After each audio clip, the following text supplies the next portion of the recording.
Ananda Paramashivoham. Om Nithyananda Paramashivoham.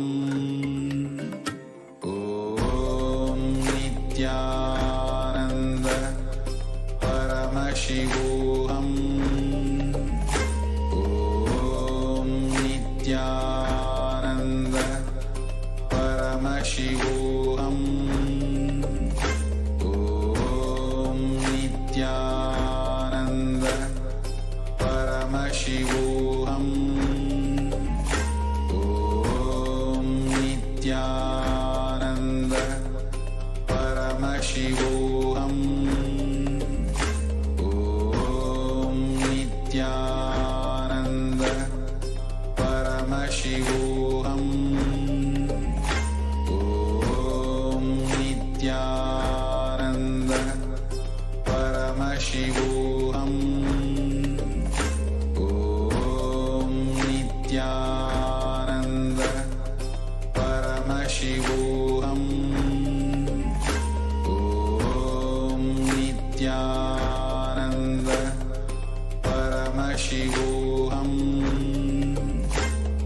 Om Nithyananda Paramashivoham. Om Nithyananda Paramashivoham. Om Nithyananda Paramashivoham. Om Nithyananda Paramashivoham. Om Nithyananda Paramashivoham. Nithyanandam. I welcome all of you on today's day 16 of Paramashivoham, level 3, season 4. Now, before we begin our first session with KAILASA's Nithyananda Yoga, let's quickly get ready as we apply Bhasma on the 16 places. Apply turmeric on the temples and kumkum on your third eye. Have a yoga mat with you. If you are in the male body, please remove your upper cloth and have a panchpatram and udhani with water in it. Let's quickly arrange these things and take few minutes for this.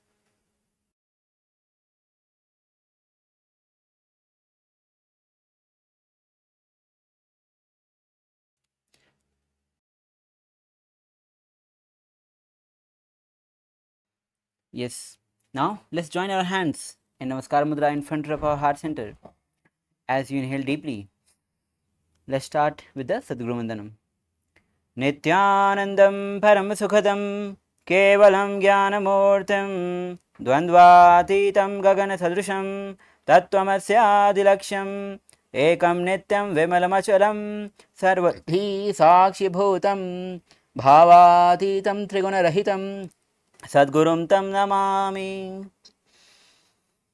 Now we'll be chanting Shiv Mool Mantra 11 times internally. I'll be chanting outside for all of us. Om Ham Ham Shivaya Namaha. Om Ham Ham Shivaya Namaha. Om Ham Ham Shivaya Namaha. Om Ham Ham Shivaya Namaha. Om Ham Ham Shivaya Namaha. Om Ham Ham Shivaya Namaha. Om Ham Ham Shivaya Namaha. Om Ham Ham Shivaya Namaha. Om Ham Ham Shivaya Namaha. Om Ham Ham Shivaya Namaha. Om Ham Ham Shivaya Namaha.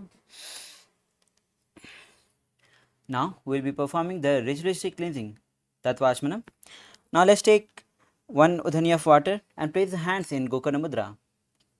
Now place the water on your palms, right palm. Now when you hear the word Sudha, inhale the water from your palm into your mouth. Om Atma Tattvam Shodhayami Sudha. Om Vidya Tattvam Shodhayami Sudha. Om Shiva Tattvam Shodhayami Sudha.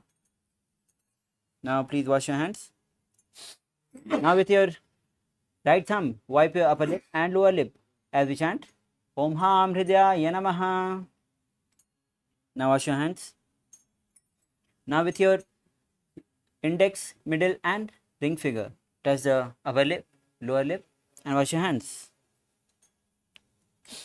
With your index and thumb together, touch your right nostril, left nostril.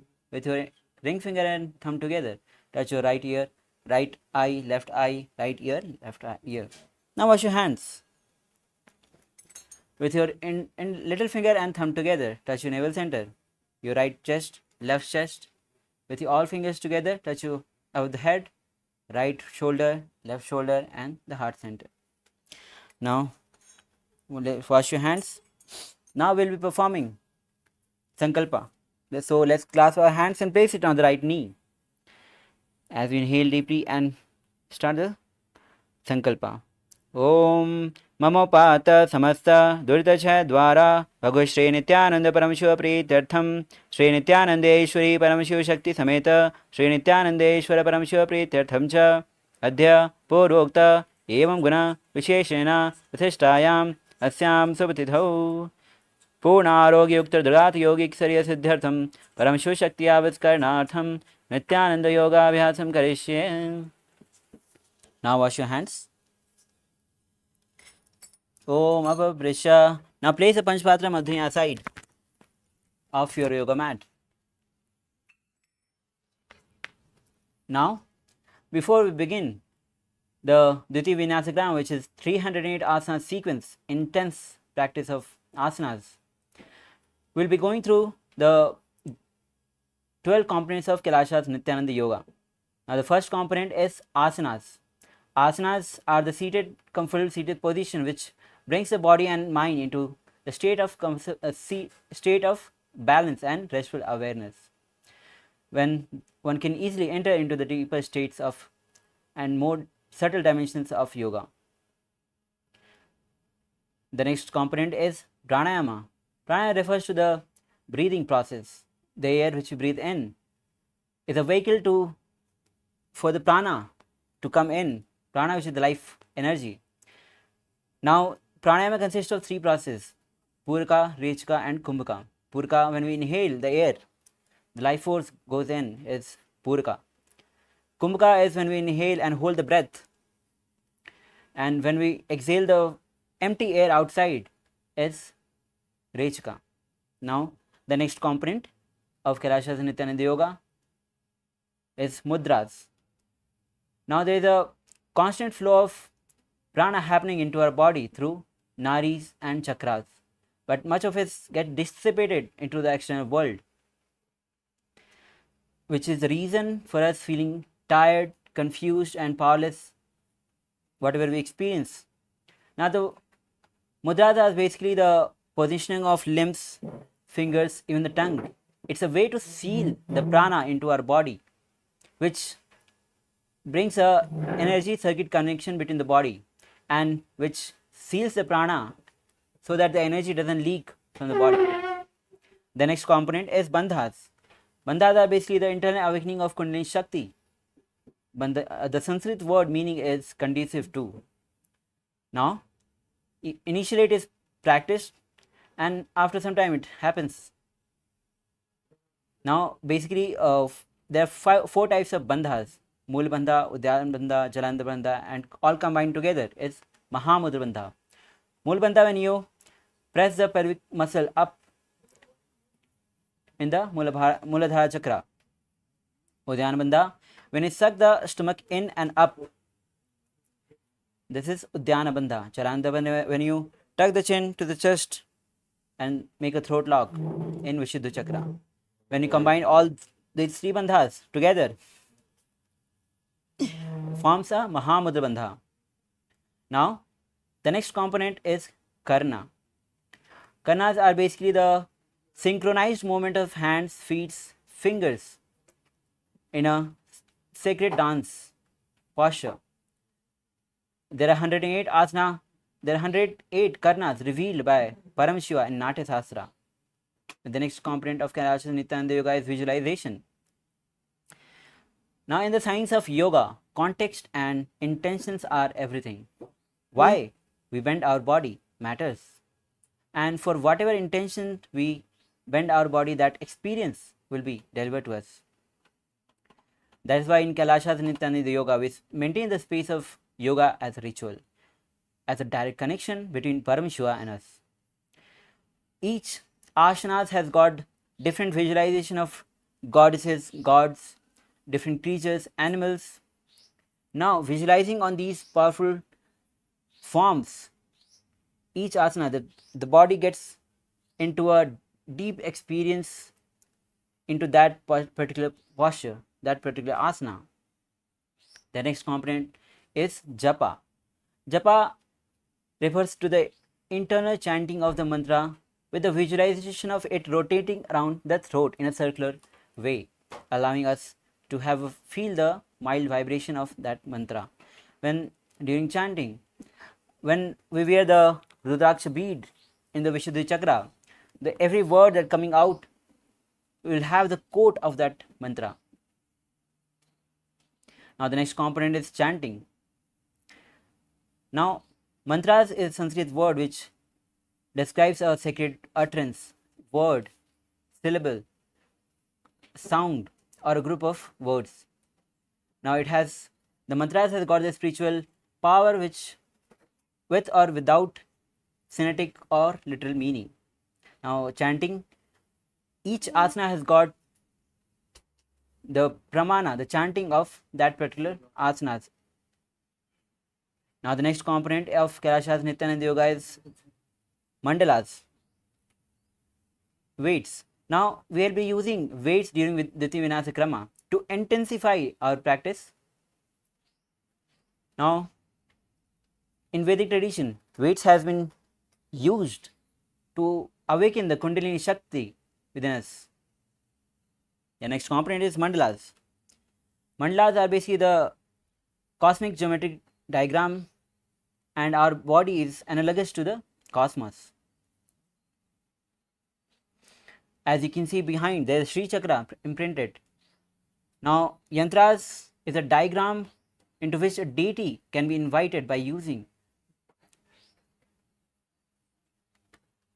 the mandalas. Now the next component is abharna. We will be using Rudraksha mala, Rudraksha bead as a abharna. Now the beauty is the Rudraksha has got the energy holding capacity, the spiritual holding capacity. It acts as a battery.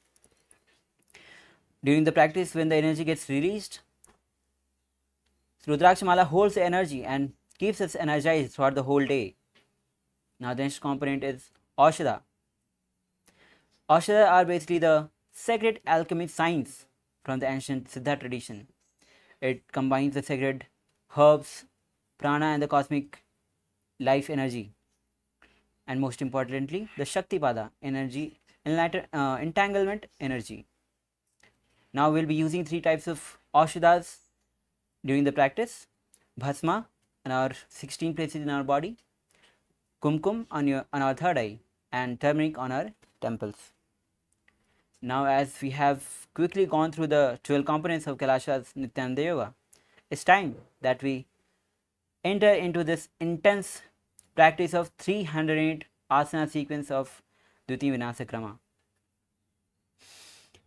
Now the first asana is Sukhasana. Be seated in a comfortable seated cross-legged posture. Your head, neck, spine in a straight line. Now as you bring your index and thumb together and place it on the knees in Bindu Mudra. The Kumbhaka is Samana Kumbhaka, where you inhale, visualize the heat of the flame rising up along the spine towards the navel center. Now as you engage Mahamudra Bandha, which is Mool Bandha, Udyan Bandha, and Jalandhar Bandha all together, the japa is Shoham and the visualization is Lord Shiva. तत्सुखासनमित्युक्तम् अशक्तस्तत्समाचरेतासनं विजितं येन जितं तेन जगत्त्रयम्. Now release all the 3 bandhas. The next asana is Parvatasana. Now cross your legs into Padmasana. Bring your hands in the in front of heart center in Namaskar Mudra and raise it above the head, elbows straight. Now engage Mahamudra Bandha as you visualize Lord Mount Kailasa in your inner space. अथ वक्ष्ये महादेव पर्वतासनमङ्गलं यत्कृत्वा स्थिररूपी स्यात् षट्चक्रादिविलोपनम्. Inhale, release all the three bandhas. Now the next asana is Halipavasana. As you bring the soles of the feet together, extended forward, interlace the fingers at the back, lean forward, forehead on the ground, behind the heels. Engage Mahamudra Bandha as you gaze to the nose, visualize Swamiji in your inner space. पूर्वविधि पर्यागानैनि चौहो एकहो निपनास्यो लगायि. Inhale, rise up. The next asana is Nagi Pavasana. Now, with the soles of the feet together extended forward, place both the hands on the ground, cupped. Now, bring the forehead on the ground, behind the heels. Engage Mahamudra Bandha as you visualize Swamiji in your inner space. पूर्वविधि पर्यागानैनि चौहो एकहो निपनास्यो लगायि. हाथ आगाने धरती लगावे, पसारे दो हाथ की अंजुलि करे. Inhale, rise up. Now, the next asana is Kokilasana. Now, both the hands in Prana Mudra with hold the big toes with the index and the middle finger, and other two touching the thumb. Now, as you hold the big toes of the respiratory leg, straighten the legs up and then cross the legs into Padmasana. Now, lower the elbows down as you lean forward, engage Mahamudra Bandha, visualize bird in your inner space. अतान्यदासनं वक्ष्ये येन सिद्धो भवे नरः कस्माद्वायुसञ्चारं कोकिलाख्यासनेन च. Inhale, rise up. The next asana is Nithyananda as you bring ankle on the knees. Now hold the opposite elbows. Now engage Mahamudra Bandha as you visualize Swamiji in space. Gaze to the nose and start rotating your hands in clockwise and then anti-clockwise direction. घोड़ा बाबा पाद की आहु माहिली सोये दचरण को वारिलो तापरि गुल्प समोये. Now relax. The next asana is Gajasana.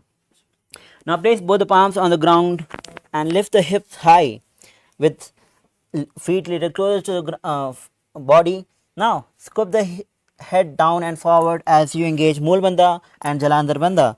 Mool Bandha, Udyan Bandha, Vijay Swamiji in your inner space.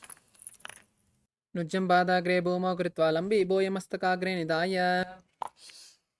Now relax. The next asana is Rikshasana. Now from the same Gajasana posture, lift the right heel up and with the left heel pressing on the ground. Switch the position of your heels alternatively as you engage Mool Bandha and Udyan Bandha, visualizing bear in your inner space. एकं पादमाकुञ्च गजासनं कुर्यात् रिक्षासनं भवति. Now inhale, rise up. The next asana is Vaishasana.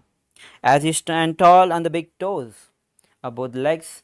Now bring the index, middle finger and ring finger at the heart center. Engage Mool Bandha, Udyan Bandha as you visualize Swamiji in your inner space. केशेन पादकिलं बद्ध्वा तिष्ठेत तोमकः तव ईश्यावक्ष्ये यत्कृत्वा सत्यवान् भवेत्. Now the next asana is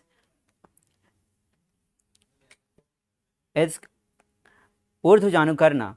Now bring your legs in Aramandi with heels together, toes apart at 45 degree. Bend the knees. Now bring both the hands at the heart center back to the ground. Now as you lift the legs and hands simultaneously, move across the body then to the heart and onto the ground, and repeat the same on the other side, performing Urdhva Janukarna. Now relax. The next asana is Balalingasana. As you stand on the left foot, bring the right knee to the chest. As you interlace the fingers in Sarva Shankari Mudra outside in, hold the knee and visualize yourself as catching a baby as you engage Mahamudra Bandha. एकं जान उरिसियालिङ्ग्यस्तातव्यं बाललिङ्गनं भवति. Asana is Padpitanasana. As you bring the right foot at the back of the buttocks, holding it with both the hands, with head, neck, spine in a straight line. Engage Mahamudra Bandha, Vijay Swamiji in your inner space. स्थित्वे कस्मिन् पादतले कराभ्यां यष्टयेतनं पृष्ठे संस्थापयेत् main पादपीडनमासनम्. Now the next asana is Natarajasana. As you bring the right foot at the back, hold it with the right hand As you kick and pull the right leg at the back, bring the left hand at front, lean forward, find a drishti focus point, and as you visualize Lord Nataraja in your inner space. उत्तानपादं क्रौञ्चं च मरीचिं वीरभद्रकं नटराजं त्रिकोणं च सुप्ताङ्गुष्ठप्रसारणे. Now relax. The next asana is Balalingasana on the other side. As you stand on the right foot and raise the left knee close to the chest, interlace the fingers in Sarva Shankari Mudra outside in and hold the knees. Visualize yourself catching a baby as you engage Mahamudra Bandha. एकं जान उर्सियालिङ्ग्यस्तातव्यं बाललिङ्गनं भवति. Relax. The next asana is Padpidanasana. Now as you still stand on the right foot, bring the left foot at the back of the buttocks, holding it with both the hands. With head and spine in a straight line, engage Mahamudra Bandha and visualize Swamiji in your inner space. स्थित्वैकस्मिन् पादतले कराभ्यां यष्टेतनं पृष्ठे संस्थाप्य त्वेन पादपीडनमासनम्. Now the next asana is Natarajasana. Now as you stand on the right foot, hold the left foot and kick and pull at the back, right hand front straight. As you lean forward, visualize Lord Nataraja in his space, find a drishti point. उत्तानपादं क्रौञ्चं च मरीचिं वीरभद्रकं नटराजं त्रिकोणं च सुप्ताङ्गुष्ठप्रसारणे. Now the next asana, next karna is Ardharechita Karna. As you bring your legs in Aramandi, now place the right toe behind the left feet. Now heels raised. Now bring the left hand at the heart center, right hand at the nose and swing it like a pendulum few times. Now switch the position of your legs and hands and perform Ardharechita Karna on the other side. Now relax. Now we enter into the skeleton dance, where we visualize yourself as pure bones and start shaking our body. Shake your body all across the yoga mat without following any particular pattern. Just shake your body with your eyes closed. Intentionally visualize yourself as a pure bones. Now relax. Now take a deep breath. Relax. Now the next karna is Katichina Karna. As you stand in Aramandi, bring both the palms at the back, palms facing backward. Now as you twist on the right side and open the palms and twist on the other side.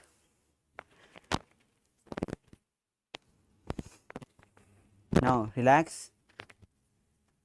The next asana is Tadasana. As you stand tall on the big toes, raise the hands above the head, palms facing each other. As you engage Mahamudra Bandha, visualize palm tree in your hand space. Mahamudra भद्रकोणो ताडासिन विभेदकान् विनोत्तानं सदा कुर्यात् अन्तर्वत्नीपति प्रियात्. Now the next asana is Uttanasana. Now as you lean forward, place both the palms side of the feet.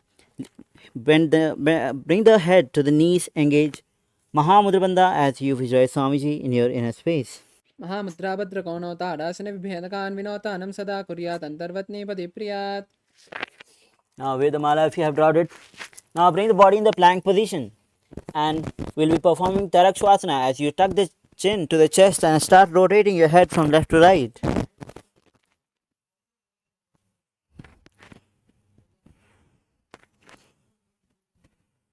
गजासनमस्तित्वा मस्तकं वारं वारं दक्षिणकक्षं सव्यकक्षं नयत्यर्क्ष्वासनं भवति. Now lower your body down. The next asana is Bhujangasana. As you bring the body down, hands at side of the chest, toes facing backward. Now lift the chest up the top of your back. Now open your mouth wide and visualize yourself as snake in your space performing Bhujangasana. अङ्गुष्ठनाभिपर्यन्तम् अधो भूमौ विनिन्दिशयत्कराभ्यां सुतरां दत्त्वा उदशीशपनीवहि. Now relax body. Bring the body in the plank position. We'll be performing Sathasana. Now bring the right knee to the chest and back and left knee to the chest.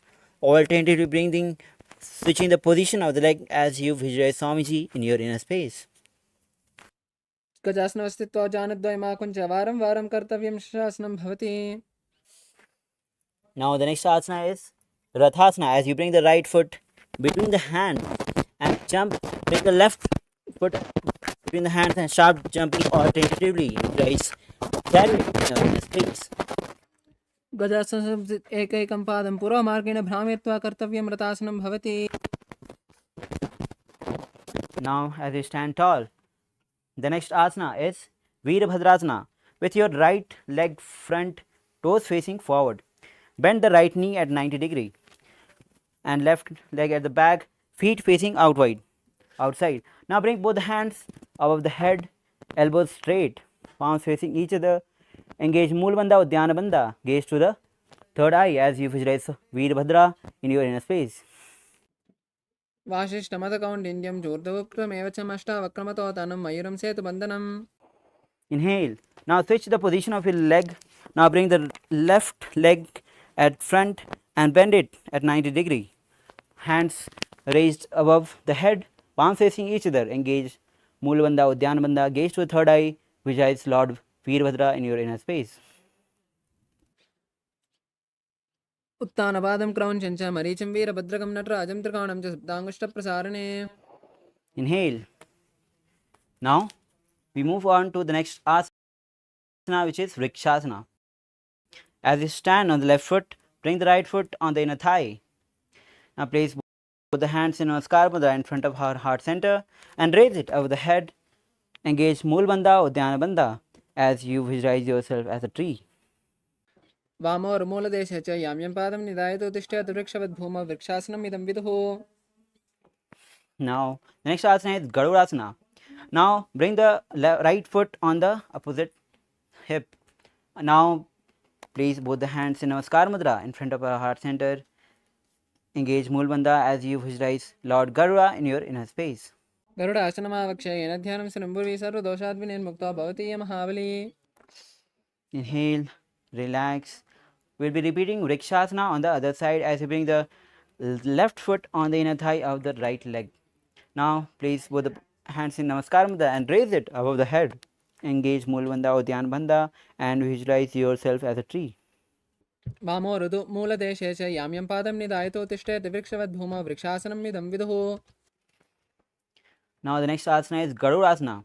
As you bring the left foot on the opposite hip, opposite thigh, place the palms in Namaskar Mudra in front of our heart center. Visualize yourself as Lord Garuda. Engage Moolabandha and the Kumka is Sahaj Kumka Pranayama. गरुडासनमावक्ष्य येन ध्यानं शृण्वुर्वी सर्वदोषाद्विनिर्मुक्तो भवति य महाबली. Now relax. The next asana is Trikonasana. Now as you bring right foot front, toes facing forward, left foot back, feet facing outside on the sides. Now bring both the palms straight. Now as you lean forward, bring the right hand, fingers touching the ground, left hand towards the sky. As you visualize triangle in your space, gaze towards the sky, performing Trikonasana. तान् पादं क्रौञ्चं च मरीचिं वीरभद्रकं नटराजं त्रिकोणं च सप्ताङ्गुष्ठप्रसारणे. Inhale, rise up. As you switch the position of your legs, we'll be performing Trikonasana on the other side. Hands parallel to the ground, lean forward. Gaze towards the sky, visualize triangle in your inner space. तान् पादं क्रौञ्चं च मरीचिं वीरभद्रकं नटराजं त्रिकोणं च सप्ताङ्गुष्ठप्रसारणे. Inhale, rise up. The next Karna is Nikutaka Karna. As you bring the legs in Aramandi. Now, with palms at the heart center, raise the right heel. Now, switch the position of legs and hands simultaneously in a synchronized way, performing Nikutaka Karna. Now, relax. The next asana is Angushtasana. Now, as you sit with toes tucked, perineum on the heels, knees together and palms together. Visualize, engage Moolabandha as you visualize Swamiji in space, and the japa is Sadashivoham. कबन्धासनमित्याहो गोरक्षासनमेव च अङ्गुष्ठमुष्टिकं ययं ब्रह्मप्रसादितं तदा. Asana is Saurasana. Now bring the right leg extended forward, toes facing up, hands in Varamudra, palms facing front, fingers on the ground. Engage Moolabandha as you Visualize Swamiji in your space and perform Bhasika Brahmari Pranayama, where you inhale like a male bee and exhale like a female bee. प्रसारेकं पादतलं संस्थाप्य त्वेकपादकम्. Now the next asana is Vidhunanasana. Now with the right hand in Pranamudra, hold the big toe of the right leg and lean forward. Bring the head to the knees. Hold the opposite ankle with the left hand and visualize Swamiji in your inner space. उल्पस्थितौ पादमेकं प्रसार्य तत्पादकं संस्थाप्य तत्करेण. Inhale, rise up. We'll be performing Saurasana on the other side.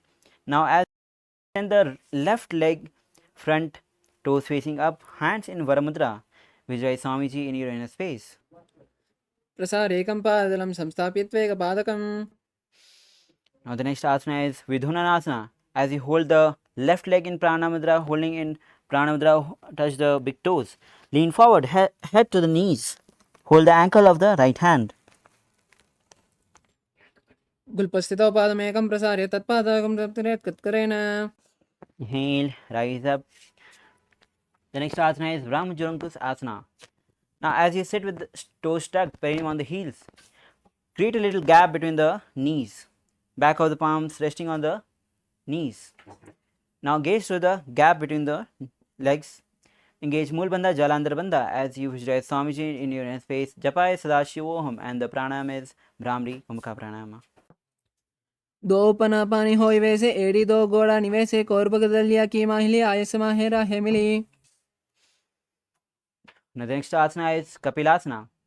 Now as you place both the knees on the ground wide apart, hands on the respective knees, gaze to the nose as you engage Mulbandha Udyanabandha and visualize yourself as sage Kapila Muni as you perform Bhasika Brahmari Kumbhaka Pranayama and the Japaya Sadashivoham. उबई पगतली समट हरावे तिनकी माहिली core मिलावे. Now release Udyanabandha. The next asana is Bhadra Gorakhasana. From the same seated posture, switch the gaze to the third eye and visualize Swamiji in your inner space. दो पगतली संपुट करे कोरवाली भूप दितरे कोरवाली रागे ऐसे तापरे मूल द्वार की बेसे. Now the next asana is Suryasana. Now bring the soles of the feet together and lift the knees off the ground wide apart. Now hands in Padmudra, which is little finger and thumb touching together, and raise it over the head. Gaze through the gap between the palms. Mulbandha Udyanabandha as you visualize Lord Surya in your inner space. एड़ी दो गोड़ा तने अनेक पना पानी भेटिक बुटटाने गोड़ा जंग करे अधिक करे आ राके आयरे ब्यामी विधि गहे. Now the next asana is Mandukasana. As you sit with the toes flat, with perineum on the heels. Now hands on the respective knees. Now gaze to the third eye and perform Mandaki Mudra, which is rolling the tongue up on the roof of the mouth, catching the nectar of immortality dripping from the Sahasrara chakra with our forked tongue. पादतलौ पृष्ठदेशे अंगुष्ठद्वये च संस्पृश्य ध्यानो युग्नं पुरस्कृत्य साधयेत् मण्डूकासनम्. The next asana is Uttana Mandukasana. From the same seated posture as Mandukasana, bring the hands at the back and hold the shoulders, elbows holding the head, gaze to the third eye, engage Mulbandha Udyanabandha and perform Mandaki Mudra, which is catching the nectar of immortality dripping from the Sahasrara chakra. Mandukasana मध्यस्थं कोर्पराभ्यां शिरं ददः एतद् भेतवदुत्तानम् एतदुत्तान मण्डूकम्. Now relax. The next asana is Simhasana. Now interlace the ankles at the back and sit on the heels, hands on the respective knees, gaze to the nose. Visualize lion in your space as you open the mouth wide and stick out the tongue and exhale forcibly. दक्षिणं सव्यगुल्पेन दक्षिणेतरेतरं हस्तौ जान्वौ संस्थाप्य स्वाङ्गलिश प्रसारे च. Now the next asana is Bhadrasana. As you sit with the soles of the feet together at the back, heels, perineum resting on the heels, knees wide apart. Hands in Bindu Mudra holding the big toes of the opposite leg.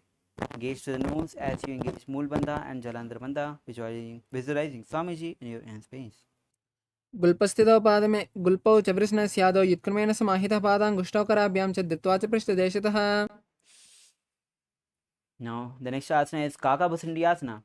As you squat on the feet, knees apart, wrap the hands around at the back, interlace the fingers. Gaze to the nose, visualize crow in your space as you perform Brahmari Pranayama and engage Moolabandha.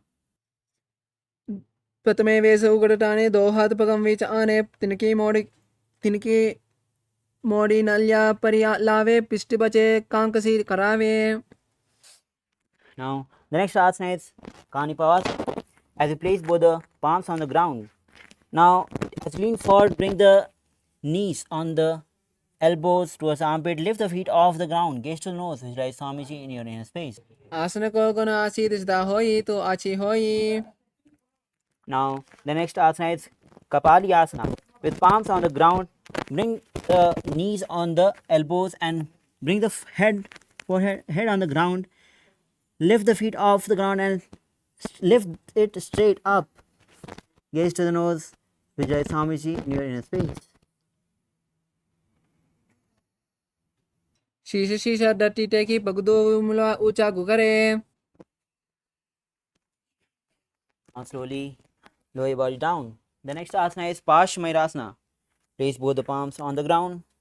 As you twist on your right side, place the elbows on the left knee and thighs on hip. Now lean forward and balance your body as you extend the legs out on the sides. Visualize peacock in your space as you gaze to the third eye. मयूरं दण्डवत् कुर्यान् मयूरं दण्डनामकं कुर्यान् मयूरं पार्श्वाभ्यां मयूरपार्श्वनामकम्. Now twist your body on the left side, elbows on the right knee and hips. Lean forward as you balance your body. Extend the legs out on the sides. Gaze to the third eye, visualize peacock in your inner space. मयूरं दण्डवत् कुर्यान् मयूरं दण्डनामकं कुर्यान् मयूरं पार्श्वाभ्यां मयूरपार्श्वनामकम्. Now relax. The next asana is Bhairaginatha asana. From the plank position, bring the right leg from outside between the palms. Gaze to the third eye as you visualize Swamiji in your inner space. आसन को गुण जो लो जाइए. Now again from the plank position, bring the left leg between the hands from outside. Gaze to the third eye and visualize Lord Bhairaginatha asana, Bhairaginatha in your inner space.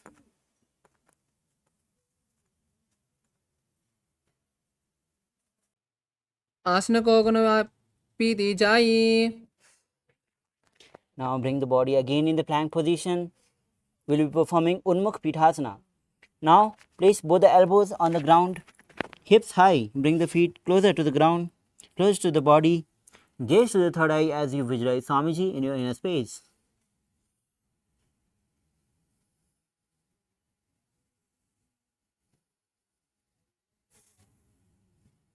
भून्यस्तौ जानि हस्तौ चतुष्पद वाङ्मुखम् उत्थापिताङ्ग्रिलकच्छत्. Yes, the next asana is Vasishthasana. As from the plank position, place right palm on the ground, hand straight. Now twist on your left side, left palm, left hand straight to facing towards the sky. Visualize says Vasishtha in your inner space. ऊदु कुक्कुटवासिष्ठ मरीचिहल मत्स्यकं परिवृत्तं चोदरस्य विविधं धनुरासनम्. Take the body on the other side as you visualize Sage Vasishtha on your inner space and gaze toward the sky. ऊदु कुक्कुटवासिष्ठ मरीचिहल मत्स्यकं परिवृत्तं चोदरस्य विविधं धनुरासनम्. Now relax. The next asana is Anjani asana. As you sit with the legs extended forward, toes facing up. Bring the palms under the buttocks and palms facing up. Engage Moolabandha, Jalandhar Bandha as you gaze to the nose, visualize Swamiji in your inner space.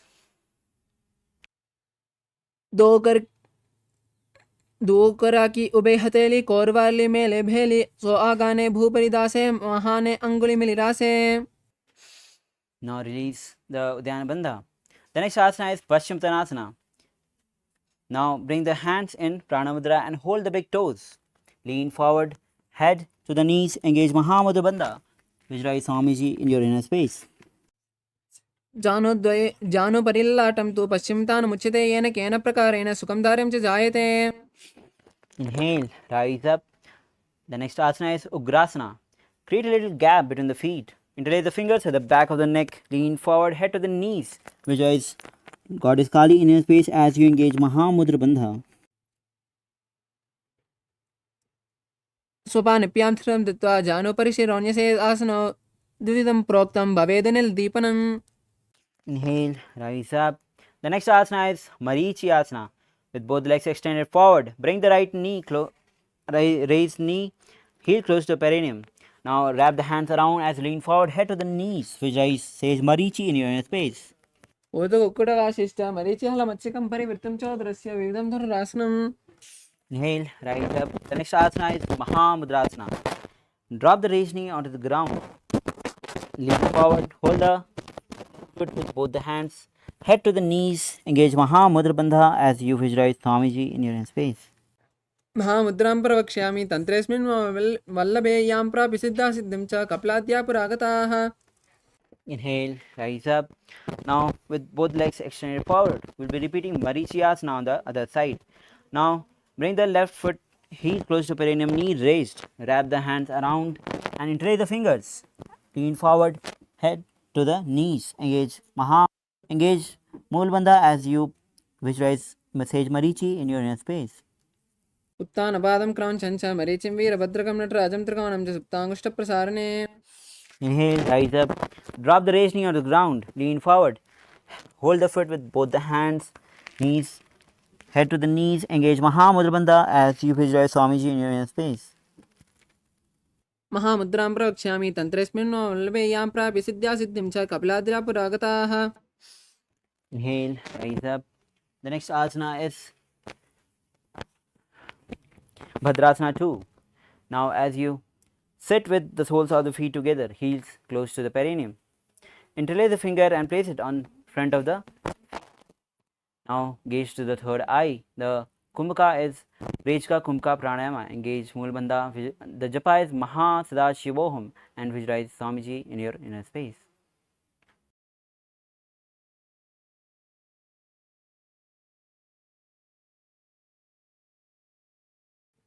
कुल्पौ तु वृष्णस्यादौ शिवन्यः पार्श्वे क्षिपेत् पादपार्श्वेरुपानभ्यां धृतं बद्ध्वा सुनिश्चलम्. Now the next asana is Gvalipavasana. As you extend the legs straight up, extend the legs forward. Now toes together, heels apart, hands on the respective knees. Gaze to the nose. Engage Moolbandha, Jalandhar Bandha. Visualize Swamiji in your inner space. पूर्वचर पर चौक ह्यो सो ही वाही विद्यो की जिसो यामे एड़ी भिन्न जरासे अंगुल आतरंतर रासे. Now the next asana is Joni Asana. With the soles of the feet together, heels close to the perineum. Hold the soles with both the hands and lean forward. Gaze to the nose and visualize Yoni Mandala in your inner space. दो पगतली संपुट करे soul आगा में धरे आगा अर्ध हाथ को अंतर्रासे लाट पगतलिया ऊपर दासे. Inhale, rise up. The next asana is Midaki Pavasana. With the soles of the feet together, extended forward. Now toes apart, heels together. Hands open straight on the sides. As you lean forward, bring the forehead on the heels. Engage Moolbandha, gaze to the nose, visualize Swamiji in your inner space. पूर्व दीपगी परि पगतली संपुट soul AD मिलीरा से एडिया सुमाहली कानी अंगुल दो अंतर लाट धरती लगावे. Inhale. Next asana is Siddha Samadhi Asana. As you bring the soles of the feet together, heels close to the perineum. Now separate the heels, hands underneath the legs. The palms facing up, lean forward, gaze to the nose as you bring the forehead on the ground and visualize Swamiji in your inner space. दो पगतली संपुट करे सोले में आगा में धरे अंगुल आत अंतर रासे AD को ऐसे विदासे. Inhale, rise up. The next asana is Chindaki Pavasana. The soles of the feet together, heels close to the feet. Open the feet like a book. Place elbows on the respective knees. Gaze to the nose as you visualize Swamiji in your inner space. दो पगतली एड़ी धरती मगवा made लगावे पगतली माहिली कौर अंगूठा सुधा सुधी जोड़े. Next asana is Yogasana. Toes are together. Place both the hands on the respective knees and press the knees on the ground. Now engage Mool Bandha and Uddiyana Bandha. Pull the stomach in and up and gaze to the third eye. Visualize Swamiji in your inner space. दो पगतली संपत्ति दारे आगाने कर jar पसारे गोड़ा बूसो लगदाला से हाथ दो गोड़ा परिदा से. Next asana is Bhairavasana. Now bring the to the ground, raise the knees wide apart on the ground. With your hands in Bindu Mudra, place it on the respective knees. Now gaze to the third eye, engage Mool Bandha, Jalandhar Bandha and visualize Lord Kala Bhairava in your inner space. गुल्पो संपीड चान्यूनम क्रमेण समाहितः. Now relax. Next asana is Samanasana. Now with the heel close to the ring, hold the right foot with both the hands and to the chest. Gaze to the third eye. Visualize Swamiji in your inner space. समानासनमावक्षे सिद्धमन्त्रादि साधनात् एकपादमरो दत्वा गुह्योन्योलिङ्गमत्रके. Now the next asana is Apanasana.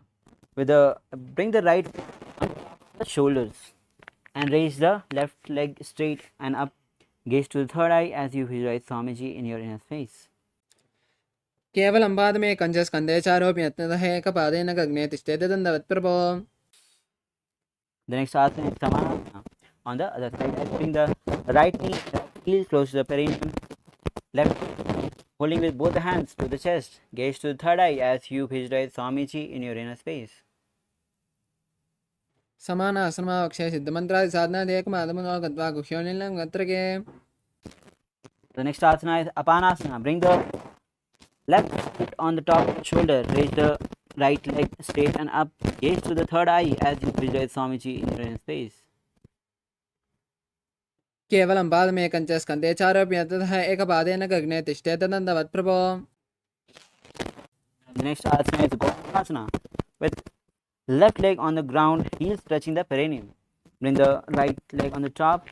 Now interlace the fingers and place it on the top knee. Gaze to the nose as you visualize cow in your space. Perform Siddhikari Pranayama. सव्ये दक्षिणकुल्पन्तो परशुपाशो नियोजय दक्षिणे पिता सव्यं गोमकं घोमकं तथा. The next asana is Anushasana. With the same seated posture as Gomukhasana. Now hold the big toes of the opposite leg in Bindu Mudra. Now perform Siddhikari Pranayama, then engage Mool Bandha, Uddiyana Bandha. Gaze to the nose. Visualize Rishika Anushya in your inner space. दक्षिण गोड़ा निकट आने वामोता के ऊपर आने गोड़ा संधि मिलावे राशि आड़ा पुनी देसी पसारी. Now inhale as you release the Uddiyana Bandha. The next asana is Anushasana 2. With the same seated posture, interlace the fingers at the back. Now lean forward, bring the forehead on the ground. Visualize Rishika Anushya in your space as you gaze to the nose and perform Siddhikari Pranayama. झीमना गोड़ा की संधि उपरिदावा गोड़ा की संधि मिलावे राशि गोड़ा से ओले बगदलियालो अडवाई सुधारा से. Inhale, right. The next asana is Garudasana 2. Bring the left heel close to the perineum. Right knee raised to the chest. Place both the hands on the respective knees. Gaze to the nose as you visualize yourself as Lord Garuda in your space. Japa is Om Nithyanandoham and perform Siddhikari Pranayama. तावपक मोड़ी एड़ी माहिलम गुल्प मूलद्वारिणी चेदे बेसे जीवनी पगदली धरती की गोड़ो ऊंचो उबोरा से. The next asana is Naradasana. As you sit on your left heels, interlace the fingers at the back and twist on your right side. Bring the elbows on the right knee. Gaze to the nose, gaze to the third eye as you visualize Sage Narada in your inner space.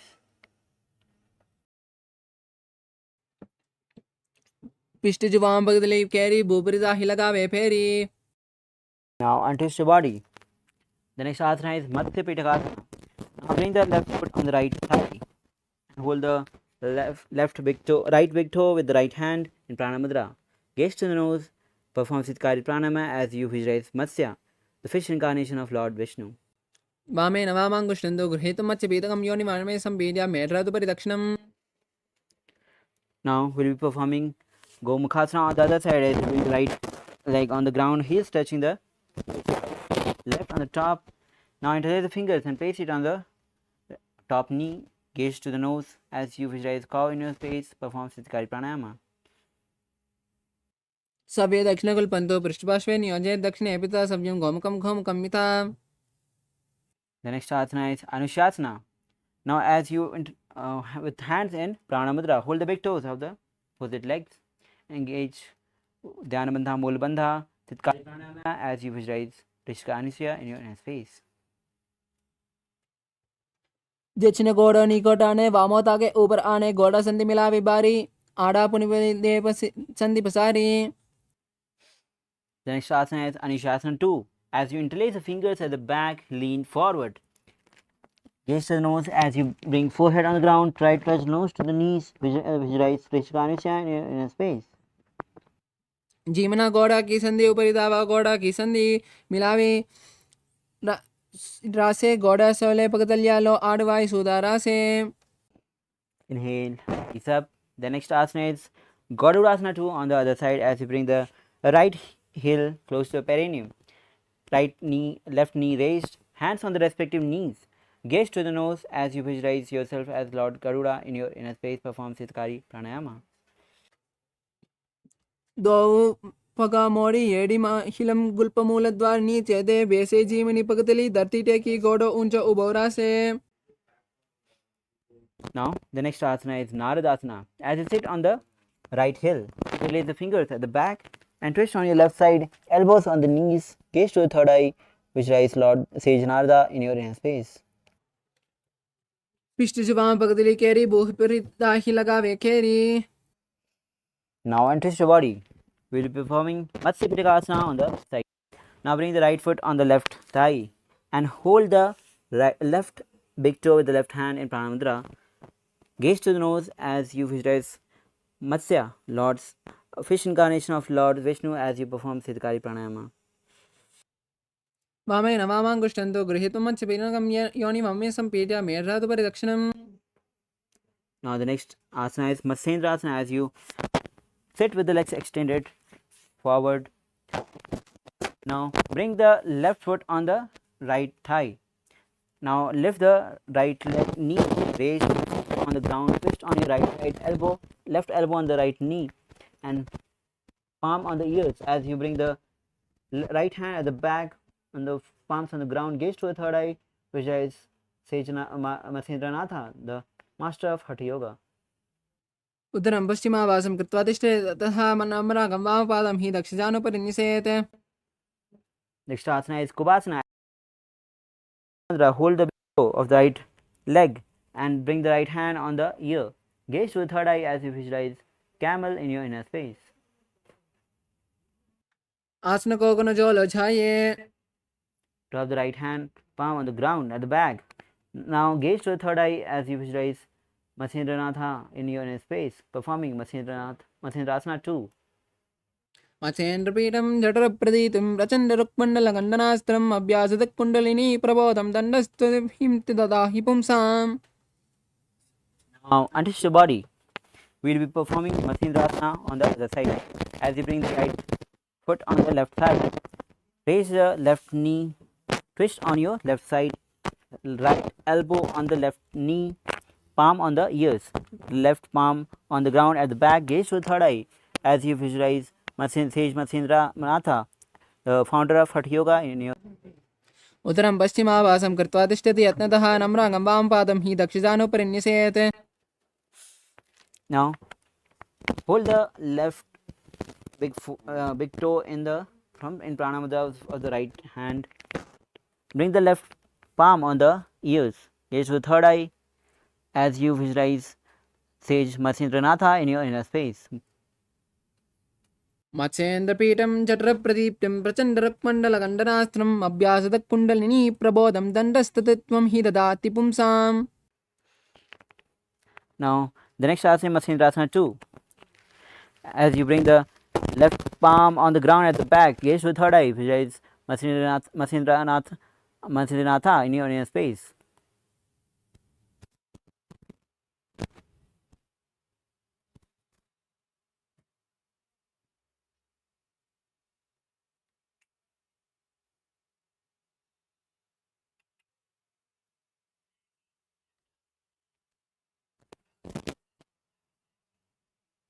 Laptop is hanging. Now, as we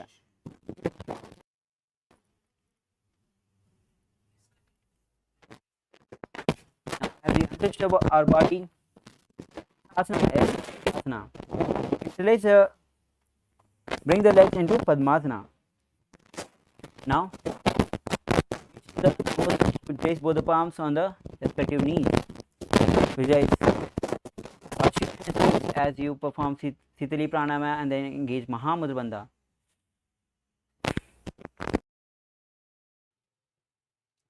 उत्तानौ चरणौ कृत्वा ऊरु संस्थौ प्रयत्नतः ऊरु मध्ये गतौ तानौ पाणि कृत्वा तु तादृशौ.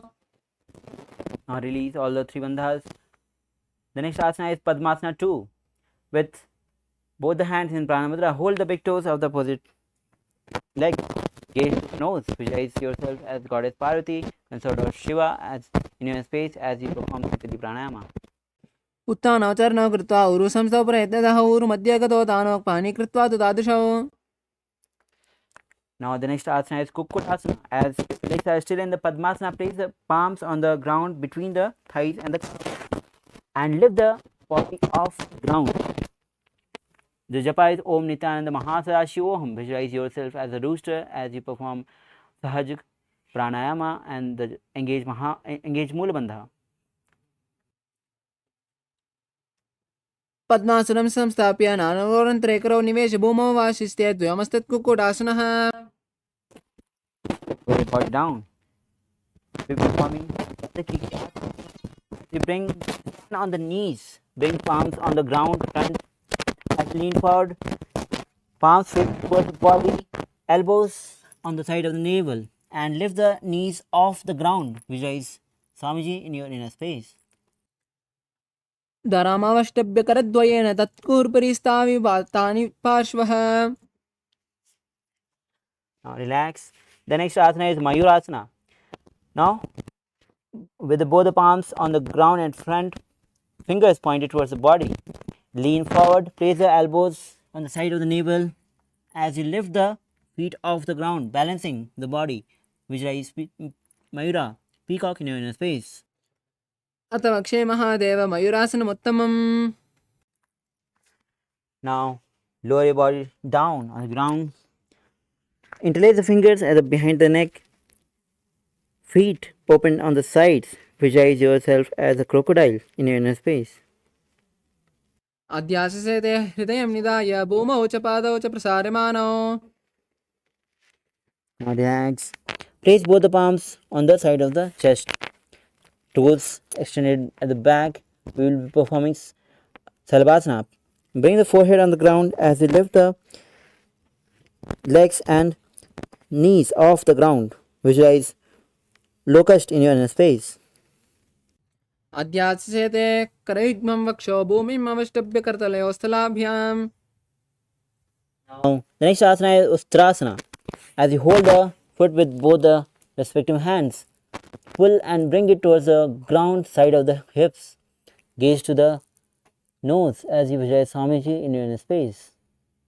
अध्याससेते पदयुग्मं वष्टं पृष्ठे निधाप्य हृदं कराभ्याम्.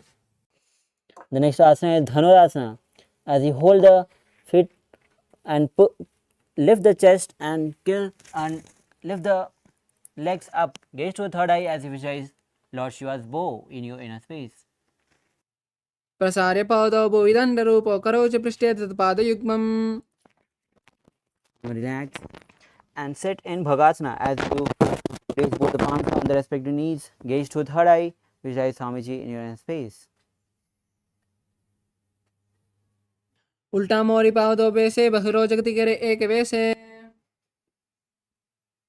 Now, as we prepare for the headstand, let's enter Gohyasana. As you place both the palms shoulder width apart, place the fingers and bring the hand on the ground, supported by hand, hip high, feet off the ground, knees to the chest.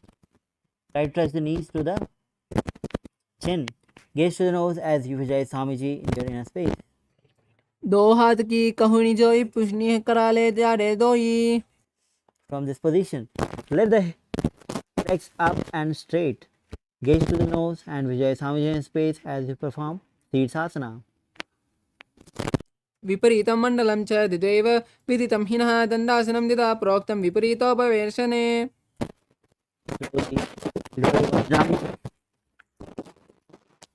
Now the next asana is Kodyasana. Legs, both the legs extended forward. So we will be performing new pranayama, which is Bhastika Pranayama, which is rapid exhalation of air forcibly outside. Now the next asana is Kodyasana. Hold the legs and raise the legs up straight, knees straight, head to the knees. Visualize some genius space as you perform Bhasika Kumka Pranayama. दो हाथ पग बढ़ाने गोड़ा टेरे कांक सीटाने. Asana is Parikrama. As you bring the legs at 45 degrees, hands at the back holding the opposite shoulder, gaze to the third eye as you perform Bhasika Kumka Pranayama. Visualize Swamiji in your inner space.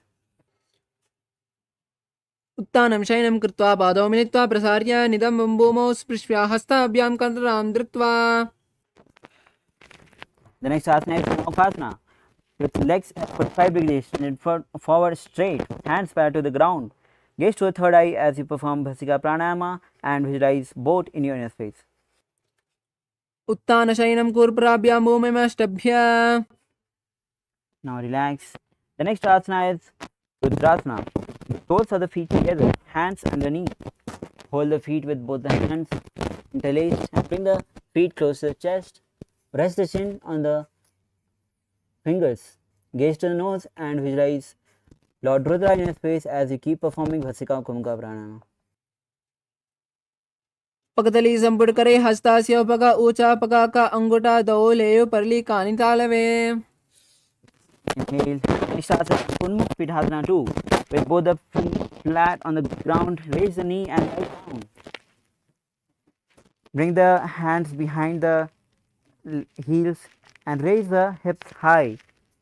Engage Mool Bandha, Jalandhar Bandha. As you gaze to the nose, visualize Swamiji in your inner space. ऊर्ध्वे च जानुनी कृत्वा शवित्वोर्ध्वमुखं तथा उत्थाप्य हस्तौ तिष्ठेतु पीठ उन्मुखनामके. Now lower body down with hands and legs extended, fully relaxed. Visualize every single part of the body has been totally separated. Visualize your body has become dead in Savasana.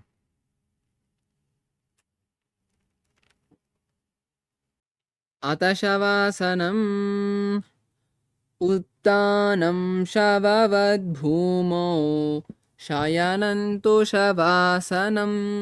शवासनं श्रान्तिहरं चित्तविश्रान्तिकारणम्.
Now slowly come down to your physical body. Start to wiggle your fingers, your ankles, hands. Now bring the chest to the knees to the chest as you raise the fingers and rock from side to side. Now twist on one side and come in a seated comfortable posture. Congratulations, you have completed 108 sequence of asanas from 308 asanas. Now we'll be moving on to the next 200 asanas, and next 200 asanas will have the same japa of Om Nithyananda Paramashivoham. As you sit in a comfortable seated posture, the first asana is Yatha Sanishthasana. So be seated in a comfortable posture which brings a state of ease to your mental and physical state. Now perform Samanukumka as you bring hands in Bindu Mudra, heads and index finger and thumb touching together and placing on the respective knees. Vijay Swamiji in your inner space.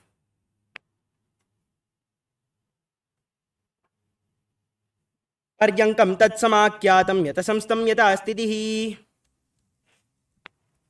Now the next asana is Samanasana. Samasana. As you be seated in the same posture, visualize Swamiji in your space as you take a long deep inhalation and then hold, and then take a prolonged inhalation and then exhale, repeating this again and again. इदानीं गर्भिणीनां योगाभ्यासो यथा लगो सुखप्रसवलाभाय प्रोच्यते प्राक्तने पति. Now the next asana is Muktasana. Bring one foot to the genital region, other foot on the top, and place both the palms facing down on the respective knee. Gaze to the nose as you visualize yourself as a sage liberated by the Supreme Pontiff of Hinduism. Engage Moolbandha and perform Samanukumka. निपीड्य सीवनीयं सूक्ष्मां दक्षिणेत्रगुल्पतः वामं याम्येन गुल्बेन मुक्तासनमिदं भवेत्. Now the next asana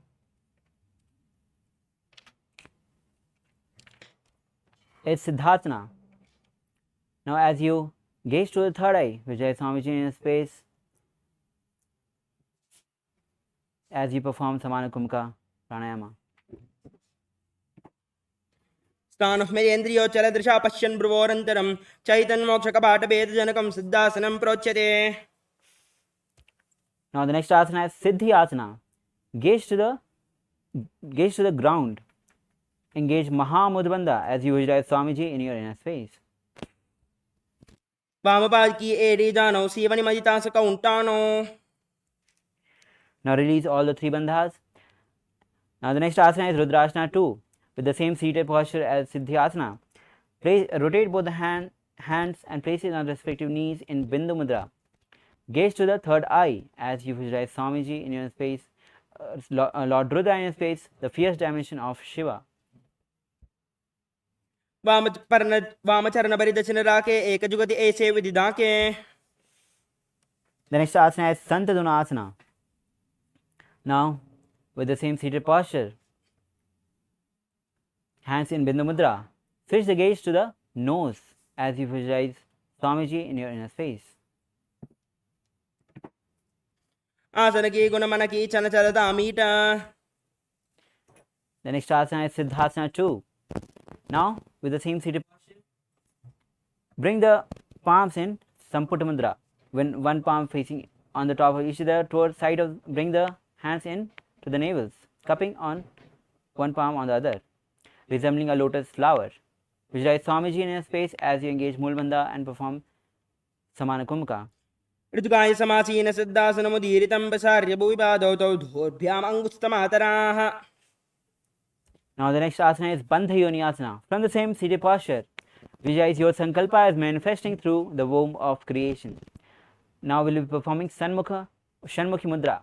Now bring the index finger below the lower lip, ring finger above the upper lip, close the nostrils with the middle finger, and close the eyes with the index finger, close the ears with the thumb. As you inhale and perform Shanmukhi Mudra. यत्र मध्ये महादेव बन्धयोन्यासने श्रो यत्कृत्वा केचरो भूत्वा विचिरेदीश्वरो यथा. Now relax from the Shanmukhi Mudra. The next asana is Virasana. Now place one foot on the thigh and the other foot on the opposite thigh. Now hands in Bindu Mudra. Visualize Swamiji in your space. Embody the state and space of bravery. एकं पादमदैकस्मिन् भिन्यस्योरणि संस्थितः इतरस्मिन् सदा चोरं वीरासनमुदीरितम्. The next asana is Valmiki Asana. As you sit with one in the same position, hands in Bindu Mudra, gaze to the third eye as you visualize sage Valmiki, the great poet and author of Ramayana. दावा पगाकी पगतली पुनि एडे है Zoya. The next asana is Yoni Mudrasana. Now gaze to the nose. Place both the palms on the knee facing downwards. Now visualize Yoni Mandala in your space. As you visualize, gaze to the nose. वामपादिकी पगतली जाहि माहली कौरी. The next asana is Yoni Asana. With seated posture, place the gaze to the third eye. Yoni Mandala in your space.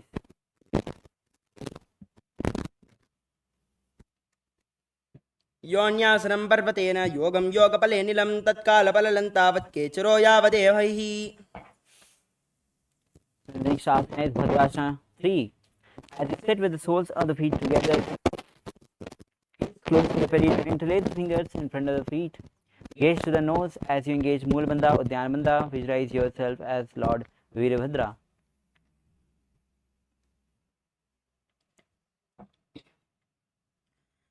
गुल्पोद्भूषणस्यादः सीवन्या पार्श्वे न्योक्षिपेत् सव्ये गुल्पतदा सव्ये दक्षगुल्पं तु दक्षिणे.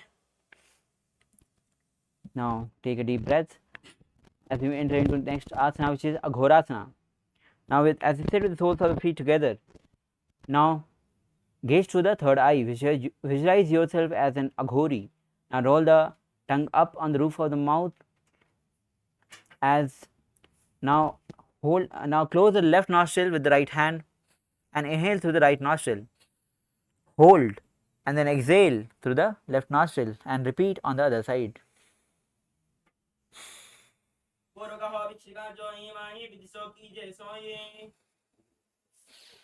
Now inhale and relax.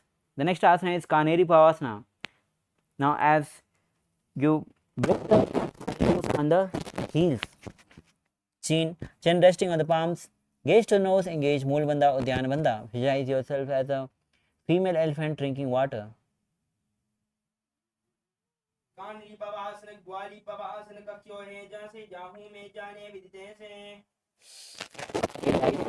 Asana is Asana. As you sit with knees raised, arms between the feet, placed fingers, feet off the ground, gaze to the nose as you visualize Swamiji in your inner space.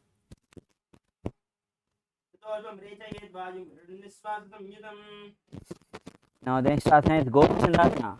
With the soles of the feet together, interlace the fingers and place it on the front of the feet. Now raise the feet, chest. Now rest the chin on the fingers, gaze to the nose, visualize crown in a space, then embody the state and space of a king.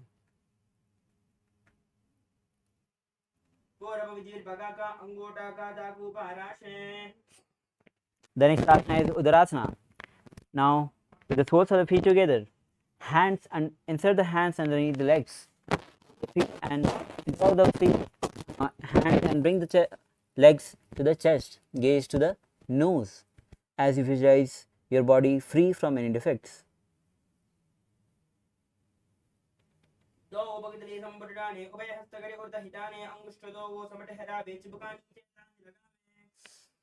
Now from the same posture, performing Vasishtasana, as you raise the legs over the forehead, visualize Swamiji in your inner space, exhaling in everything.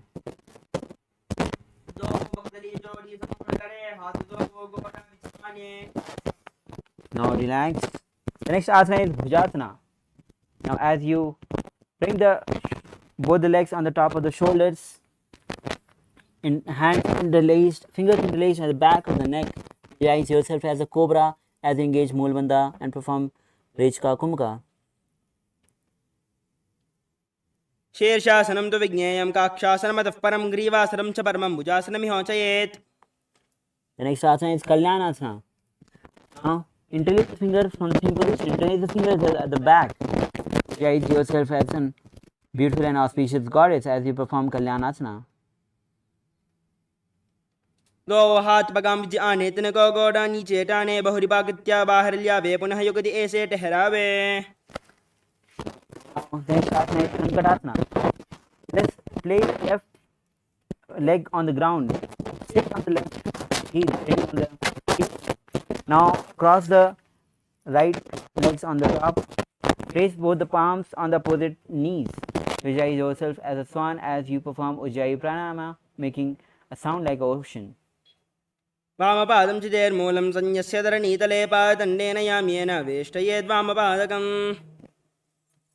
Now the next asana is Dhenukasana. Slide the left feet out. Now place both the hands on the respective knees. Visualize cow in your space as you engage Mulabandha and Udyana Bandha.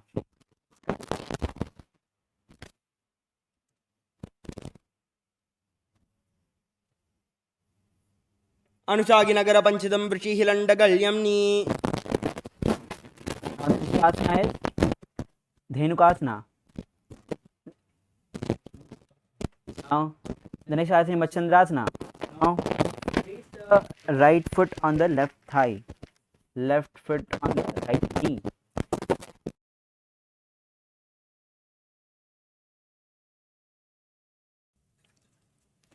Now on your right side, bring the right hand at the back and hold the left thigh. Actually rotate on your left side and bring the left hand and hold the right thigh, and right hand holding the left knee. Gaze to the third eye as you visualize Swamiji in your inner space. Now,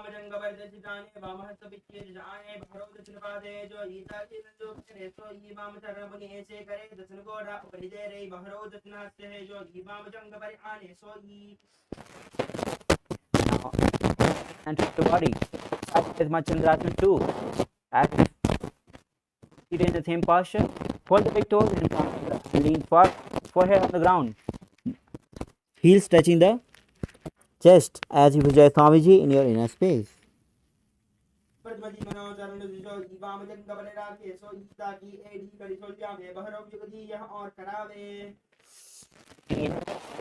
The next asana is Guru Asana. Interlace the fingers and place it on the left knee. Engage Mahamudra Bandha as you visualize Swamiji in your inner space.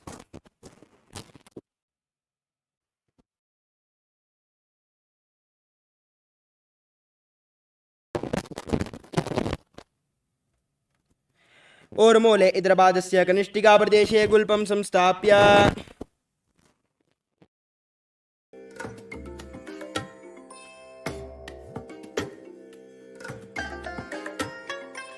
I bless you all. Let you all open all your three eyes and manifest the powers of Mahasadashiva. Om Nithyananda Paramashivoham.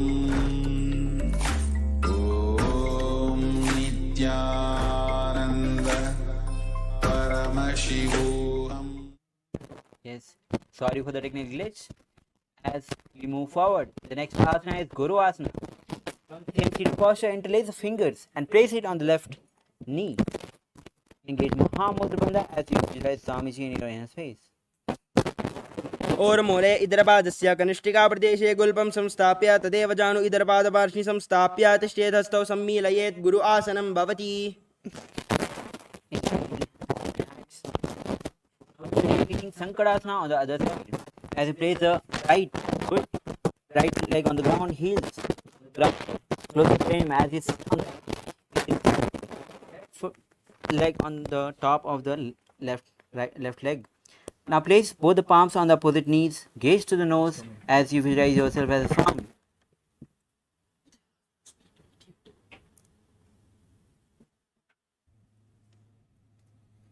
वामपादं चितेर्मूलं संयस्य धरणीतले पादण्डेन याम्येन वेष्टयेद्वामपादकम्.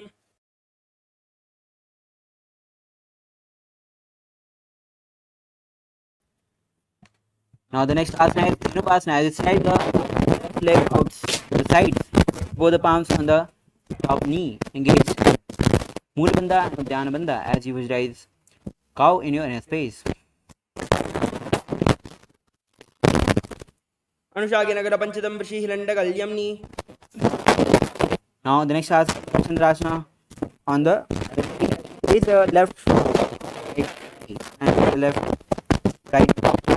right foot on the left knee. Push on the left hand on the knee, right hand holding the left thigh as you gaze to the third eye. Visualize Swamiji in your inner space. वामजंगपरिदश्रीराणे वामहस्तबिष्टि दिशाने बहरो दथन बाधे जो ईता की नल जो बकरे सो ई वाम चरण पुनि ऐसे करे दथन गोड़ा उपरि देरे बहरो दथन हस्त है जो ई वाम जंग पर आने सो ई. Now untwist your body. Same seated posture. Interlace the fingers in Pranayama Mudra and hold the toes of the opposite leg. Forward as you bring the forehead on the ground and chest touching the knees as you visualize Swamiji in your inner space. प्रथम जी मनोचरण जो ई वाम जंग पर आने सो ईता की एड़ी कड़ी सोल्यावे बहरो युगति यह और करावे. Heel rise up. The next asana is Guru Asana. Now interlace the fingers and place it on the right knee. Engage Mahamudra Bandha.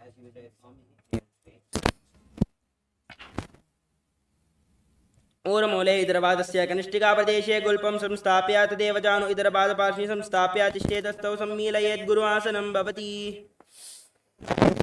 Now the next asana is Parasana. Now as you bring the feet flat on the ground, knees against the chest, holding the opposite knees. Now press the tongue against the roof of the mouth. Gaze to the third eye as you visualize Swamiji in your inner space.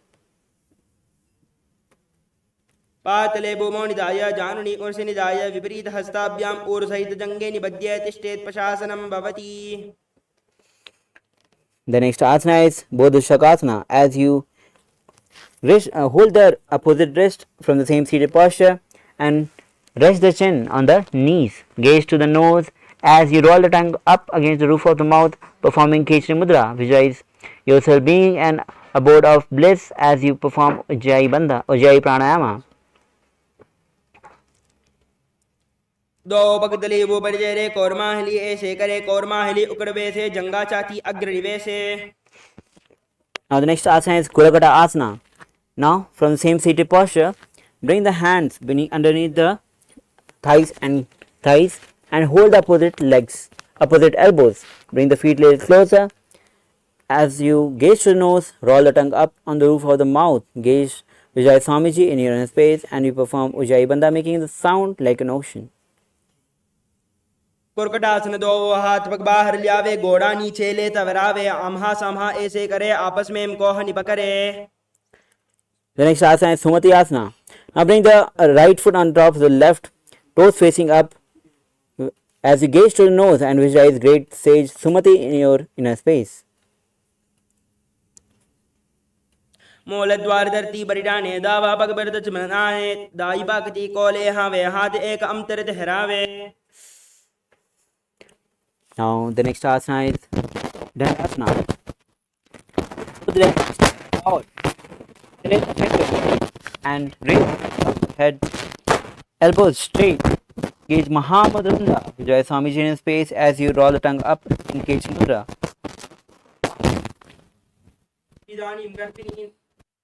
इदानीं गर्भिणीनां योगाभ्यासो यथा लगो सुखप्रसवलाभाय प्रोच्यते प्राक्तने पति. The next asana is Arambha. Legs extended. Now hold both the hands in Pranamanda. Hold the respective hand as lean forward. Bring the head to the knees. Engage Mahamudra and visualize Swamiji in your inner space. दो पग मिलिबा पसारी पगा का अंगूठा पकड़े ले लाड गोड़ा लगावे. Inhale, rise up. The next asana is both the Shokasana as you raise the knees up and hands underneath as you hold the foot with both the hands. Gaze to the nose as you visualize Swamiji in your inner space. प्रथम बेसे दो बाव पसारी कचक ऊर्ध को कोरडो दारे. Rise up. The next asana is Jatakasana as you bring both of the feet together. Now bring the hands underneath the legs as lean forward, facing up. Bring the mouth, nose and forehead on the feet as you visualize Swamiji in your inner space. दो AD महिला के दीजे हाथ पसारी. Rise up. The next asana is Urdhva Paschimottanasana.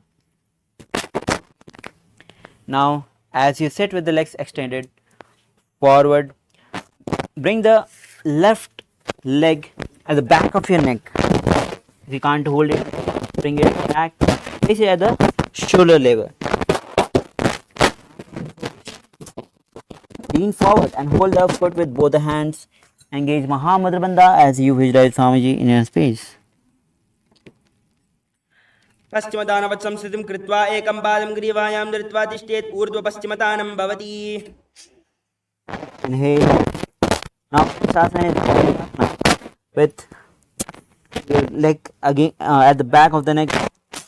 Lean back. Holding it with the right hand. Gaze to the nose, visualize Swamiji in your inner space. उत्तान शयनी एकैकम्पा ग्रीवायां विन्यस्य इतरहस्तेन पावाग्रं गृहीत्वा. Now twist on your right side and rest on the left elbow. Gaze to the nose as you visualize Swamiji in your space.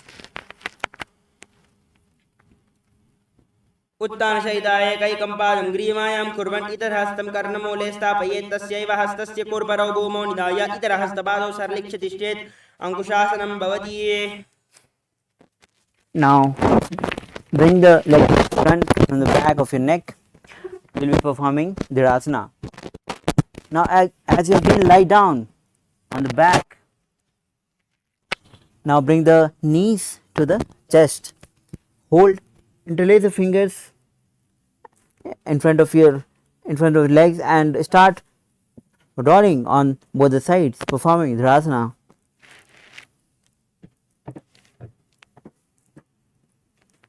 उत्तान शयिनी जानुनी हृदयवस्तंभ जंगसस्तौरुणी करद्वये बद्ध्वा सव्यापसव्यं लोडये. दुशासनं भवति. Now again rise up. Be performing Urdhva Paschimottanasana on the other side. As you sit with the legs extended forward, bring the right leg back of the neck. Again, if you can't take it at the back of the neck, hold it at the shoulder level. Now as you lean forward, hold the feet with both the hands. Help the knees to guide Swamiji here in your space. पश्चिमदानवत् संस्थितिं कृत्वा एकं पादं ग्रीवायां धृत्वा तिष्ठेत्. ऊर्ध्व पश्चिमतानं भवति. Inhale, rise up. Leg back of the neck. Lean backward. Now hold the right foot with the left hand as you gaze to the nose and visualize Swamiji in your inner space. उत्तान शयिनी एकैकम्पा ग्रीवायां विन्यस्य इतरहस्तेन पावाग्रं गृहीत्वा. Now as you rotate on your left side, resting on the left elbows, gaze to the nose as you visualize Swamiji in your space and perform Sajkumka Pranayama. उत्तान शयिताय एकैकं पादं ग्रीवायां कुर्वन् इतरहस्तं कर्णमूले स्थापयेत्. तस्यैव हस्तस्य कुर्परौ भूमौ निधाय इतरहस्तपादौ सरलिक्ष्य तिष्ठेत्. अंकुशासनं भवति. Now the next asana is Yoga Nidrasana. As you still lie down on the back, bring one leg at the back of the neck and then other leg at the back of the neck, interlacing the legs. Now interlace the fingers at the back of your buttocks. Gaze to the third eye as you gaze to the nose as you visualize Swamiji in your inner space. पादाभ्यां वेष्टयेत् कण्ठं हस्ताभ्यां पृष्ठबन्धनं तन्मध्ये शयनं कुर्यात् योगनिद्रासुखप्रदा. Now the next asana is Atmaramasana.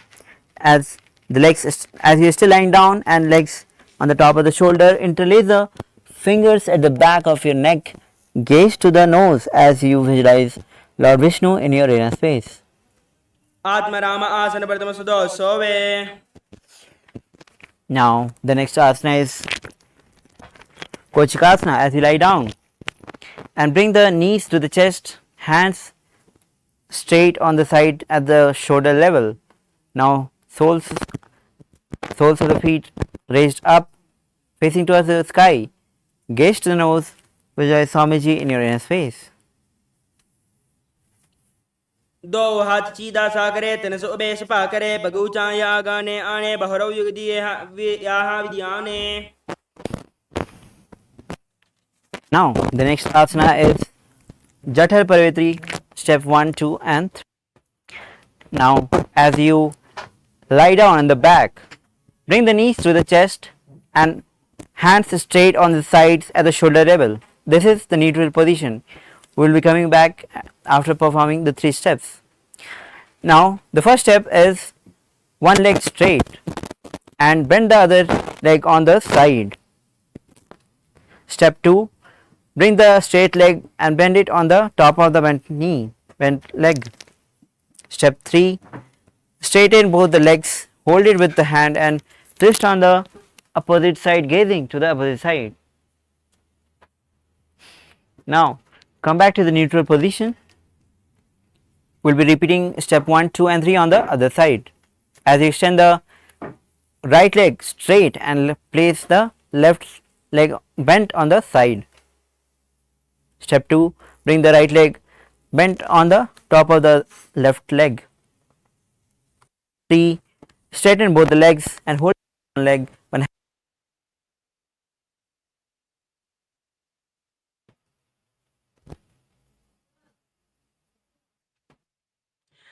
परिवृत्ति कोक्षिबाहि दृदाहि परिकीर्तकं बद्धकोणं सुप्तकोणं ऊर्ध्वकोणमतापि च.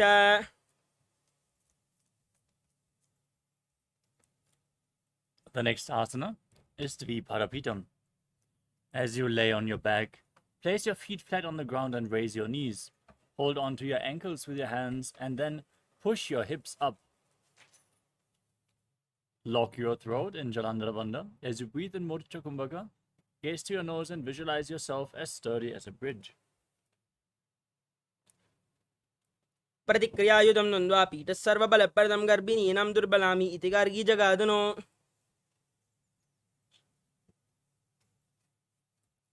The next asana is Paryankasanam. Laying on your back with your feet flat, bring your hands over top of the respective shoulders. Place your hands on the ground with the fingers pointing towards your feet. Then lift your entire body off the mat. Walk your hands closer towards your feet as you visualize yourself as sturdy as stone furniture and breathe calmly through your nose in Sahadra Kumbhaka. उत्तानशयनं हस्ततलाभ्यां भूमिम् अवष्टभ्यपादतलाभ्यां भूमिं धृत्वा नाभिप्रदेशमूर्ध्वं कुर्यात् पर्यङ्कासनं भवति. Next up is Shvottanasana.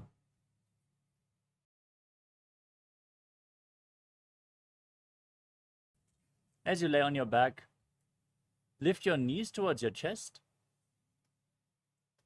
and place your hands on the respective shoulders.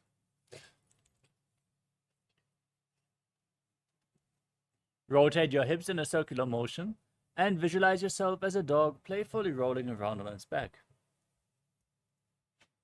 शवचरीरं संस्थाप्य जानुनी सम्मील्य नाभवान् ये हस्ताभ्यां कन्दरां बद्ध्वा भामयेत् श्वत्तानं भवति.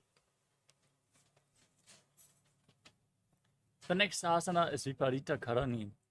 As you lay on your back, raise your hips and legs up, keeping your arms on the mat below for support. Now, lock your throat in Jalandhara Bandha. Move your legs in a circular motion and visualize Swamiji in your inner space. अथ विपरीतकरणी मुद्रा भूतले सुशिरौ दत्त्वा.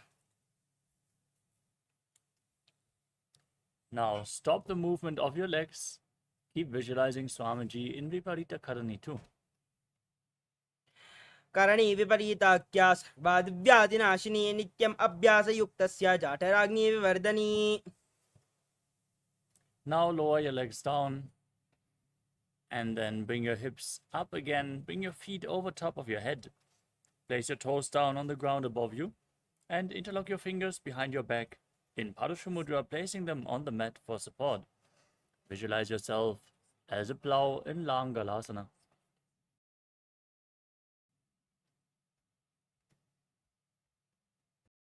ग्रीवाकण्डेन भूमिं विस्तम्भ पादाग्रद्वयम् ऊर्ध्वम् उन्नयेत् नरकासनं भवति. The next asana is Shaita Paschimottanasana. From the same position, now hold on to your feet above your head. Keep your arms and legs straight. Breathe in Mocha Kumbhaka with Jalandhara Bandha and Mula Bandha engaged. This is one of the 84 asanas revealed directly by Lord Paramashiva himself. Visualize Paramashiva in your inner space. Chant the Mahavakya Om Nithyananda Paramashivoham.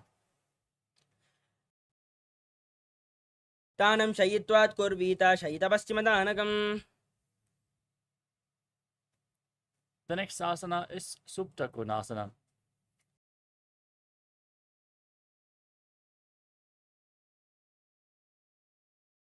Now, as you lay on your back, with your legs over top of your head, hold onto your feet, bring your hips above the shoulder level, and then open your legs wide. Now visualize Swamiji in your inner space. Breathe in Mocha Kumbhaka. परिवृत्ते कोक्षिबाहि त्रिदाहि परकीर्तकं बद्धकोणं सुप्तकोणम् ऊर्ध्वकोणमतापि च. The next asana is Chakrasana. Now bring your feet back together, hold onto your ankles, and roll onto your back as you keep your legs straight, visualizing yourself as a chakra, a wheel in Chakrasana. शवासनस्तद्वौ पादौ कुर्यान्मस्तकतः परौ व्युत्क्रमेण ततः शीघ्रम् एतत् सर्वस्य साधनं चक्रासनं गुल्मप्लीहा वातरोगादिनाशनम्. Next up is Supta Prasarita Parangushtasana. As you lay on your back, hold onto the big toes in Prana Mudra, extending your legs up straight, and then open your legs wide to the side. Visualize Swamiji in your inner space and breathe in Ujjayi Pranayama, making an ocean-like sound with your mouth. उत्तानपादं ग्रौञ्चं च मरीचिं वीरभद्रकं नटराजं त्रिकोणं च सुप्ताङ्गुष्ठप्रसारणे. Next up is Supta Parangushtasana. Still holding onto the big toes in Prana Mudra with index and middle fingers. Now join the feet back together above your body. Keep your legs straight. Visualize Swamiji in your inner space. उत्तानपादं ग्रौञ्चं च मरीचिं वीरभद्रकं नटराजं त्रिकोणं च सुप्ताङ्गुष्ठप्रसारणे. Next up is Matsyasana. From Supta Parangushtasana, now cross your legs into Padmasana. Lay flat on your back, bring your arms over top of your head and hold on to opposite elbows above your head. Gaze to the tip of your nose and visualize Matsya, the fish avatar of Lord Vishnu. मुक्तपद्मासनं कृत्वा उत्तानशयनाच्चरे कुर्पराभ्यां शिरो वेच्य मत्स्यासनं तु रोगः.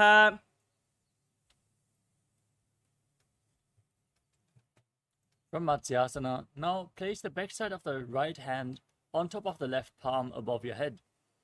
Maintain Padmasana and gaze to your nose as you visualize Lord Rama in your inner space in Parasharamasana.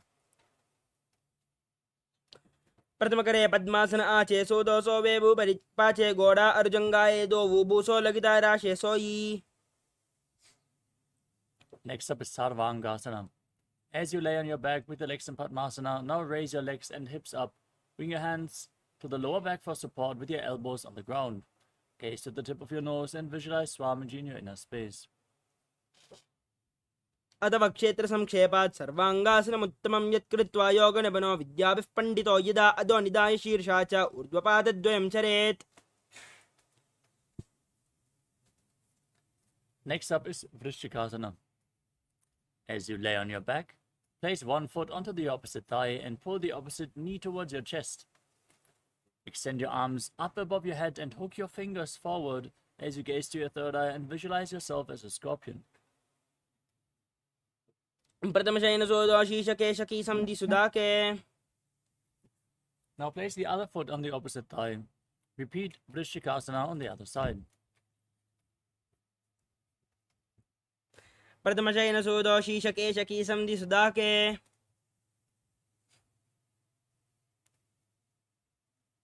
Next up is Vrishaparakshipasana. Now interlock your fingers behind your head and lay flat on your back as you lift both the legs up off the ground and alternate pulling them in towards your chest, back and forth, without placing the feet back down on the ground. Visualize Swamiji in your inner space and breathe calmly in Sahasra Kumbhaka.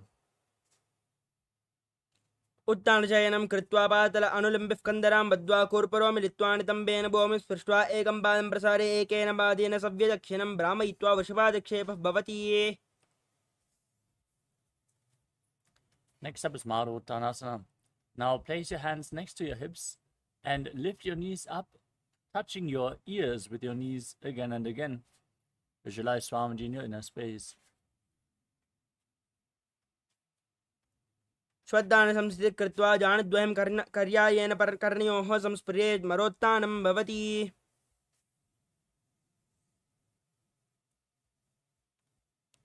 The next asana is Vrikasana.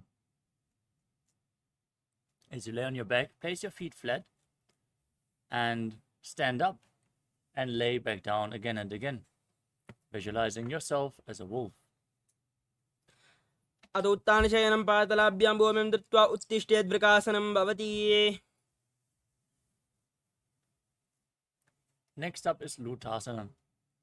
As you lay on your back, kick your legs up and roll over completely, again and again. Visualize Swamiji in your inner space and finally finish in a prone position. उत्तानशयनं पादौ शिरौ लङ्गौ भूमौ स्थापयित्वा निब्जं भूयाति निब्जं शयनं वृष्टिं भूमौ निधाय पुनः पुनः पर्ययेन कर्तव्यं लुतासनं भवति.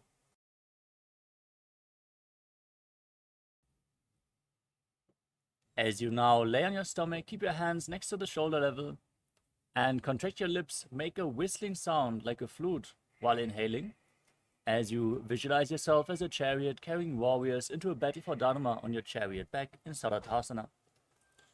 निब्जं शयनं कृत्वा नाभिं भूमौ निधाय.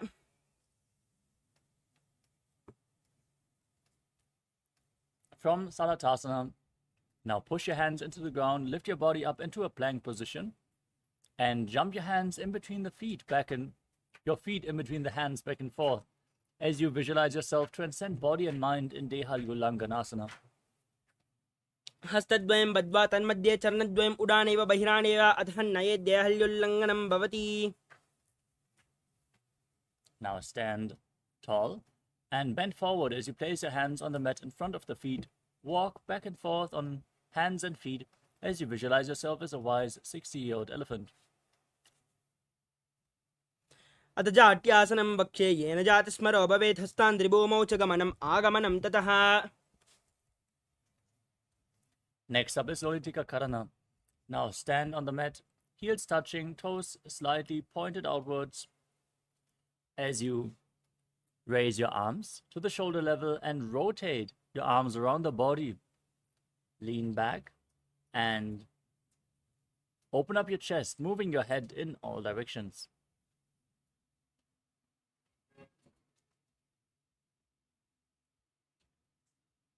The next asana is Sarapasana. As you stand tall on the mat, tie your feet with a rope if you have one available. Now keep your arms close to the body, elbows at the waist, hands on the thighs. Gaze with eyes wide open in Shambhavi Mudra. And visualize your Kundalini Devi is raising, curling upwards around your body in Sarapasana. अथ सर्पासनं वक्षे वायुपानाय केवलं शरीरं दण्डवत्तिष्ठेत् रज्जुबद्धस्तु पादयो या वै कूडली देवी कूडलाकारमङ्गुले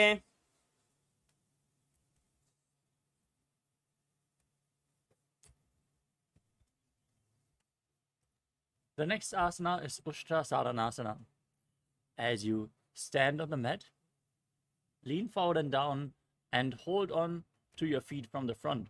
Step your toes onto your fingers and close your hands in a fist as you walk around on the mat, visualizing yourself as a camel.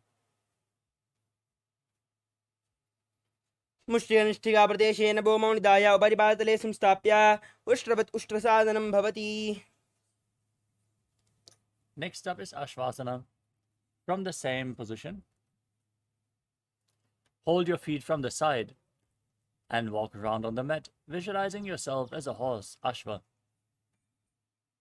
मुष्टिकनिष्ठिकाप्रदेशेन भूमौ निधाय उपरिपातले संस्थाप्य अश्ववत् शरीरं चलनीयम् अश्वासनं भवति. We move on to Kapota Nitakasana.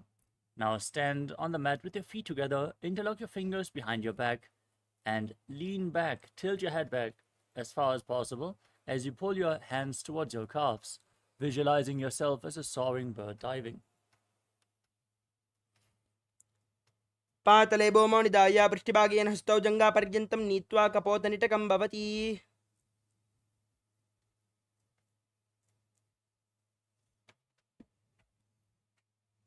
Next up is Tala Pushpa Putam Karana. Now stand with your heels together, toes pointing outwards and the knees slightly bent. Join your hands in Namaskara Mudra in front of the heart center and bow down to one side. Open up your palms and raise the respective heel. Repeat this movement on both sides and visualize yourself holding a bouquet of flowers and offering it to Paramashiva. नुजासर्दमासनं कृत्वा पातलाभ्यो भूमिम् अवष्टभ्य उत्तिष्ठेत् खड्गासनं भवति. Next up is Khadgasana. As you stand on the mat, visualize yourself as a rhinoceros. Gaze to the tip of your nose and then lay down on your stomach. Jump your feet to the hand, stand back up and join your hands in Namaskara Mudra, symbolizing the horn of the rhinoceros. नुजासर्दमासनं कृत्वा पातलाभ्यो भूमिम् अवष्टभ्य उत्तिष्ठेत् खड्गासनं भवति. Next up is the Uttanottanam. As you stand on the mat, sit down all the way or as low as you can and stand back up again and again. As you hold weights, if you want to intensify this asana, gaze to your nose and visualize Swamiji. पुनः पुनः उत्थातव्यम् आसितव्यम् इति उत्थानोत्थानं भवति. Next up is Musalasana. As you stand straight, raise your arms up above your head and jump repeatedly, visualizing yourself as a mace. सरलं स्थित्वा ऊर्ध्वं बाहुनयेत् वारं वारम् उड्डानं कुर्यात्. Next up is Utshirshakasana. Now pull one foot towards your chest and sit down and stand back up with the opposite leg, alternating on both sides as you gaze towards your nose and visualize Swamiji in your inner space. हस्तद्वयेन धृत्वा तिष्ठेत्. Next up is Parshva Karana. As you stand on one leg with the standing foot pointing slightly outwards and the knees bent, pull the opposite knee against your chest and circle the leg with your arm while you keep the hand in a fist as you place the other hand on the respective thigh with the fingers pointing inwards. एकेन पादेन स्थातव्यं ताण्डवासनं भवति.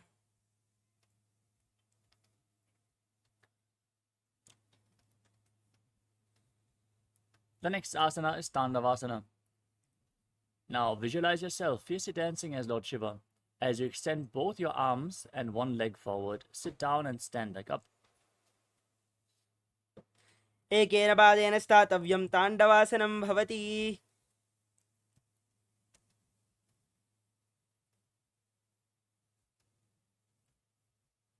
Next up is Brahmanasana. Now raise the left foot to the inner opposite thigh. Keep your hands relaxed by the knees as you visualize Lord Brahma blessing you from within. ब्राह्मणासनमावक्ष्ये यत् कृत्वात् ब्राह्मणो भवेत्. Next up is Garudasana 3. As you stand on the right leg, lift the left foot over and around the right knee and tuck the left toes behind. Bring the left arm below the right and join your hands in Namaskara Mudra as you visualize yourself as Lord Garuda. उत्तानकूर्मपीठं च संहस्गारुडमेव च वातायनं गोमुखं च भारद्वाजं त्रिविक्रमम्.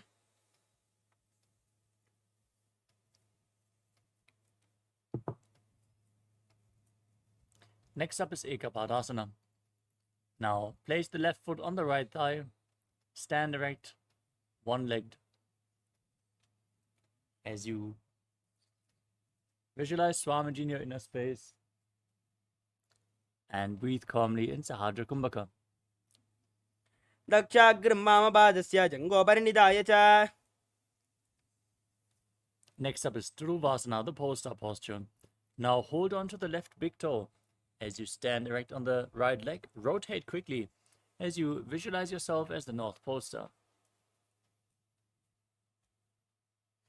एकेन हस्तेन दण्डरूपस्य एकस्य पादस्याग्रं धृत्वा. Next up is Trivikramasana, the 3 steps of Lord Vishnu. Now lift the left leg behind your neck, if you can.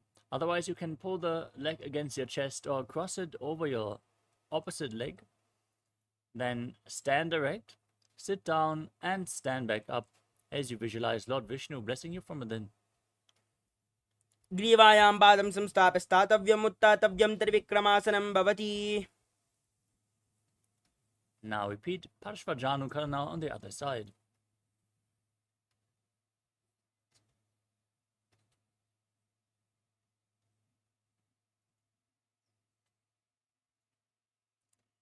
Now stand on the left leg, extend the right, and extend your arms forward as you sit down and stand back up in Tandavasana on the other side.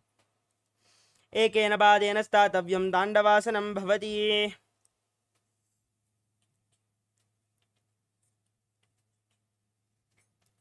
Now place the right foot at the inner opposite thigh in Brahmanasana on the other side. ब्राह्मणासनमावक्ष्ये यत् कृत्वात् ब्राह्मणो भवेत्. Now intertwine your arms and legs. Bring the right leg over the left knee and cross your arms as well as you visualize yourself as Lord Garuda in Garudasana 3 on the other side.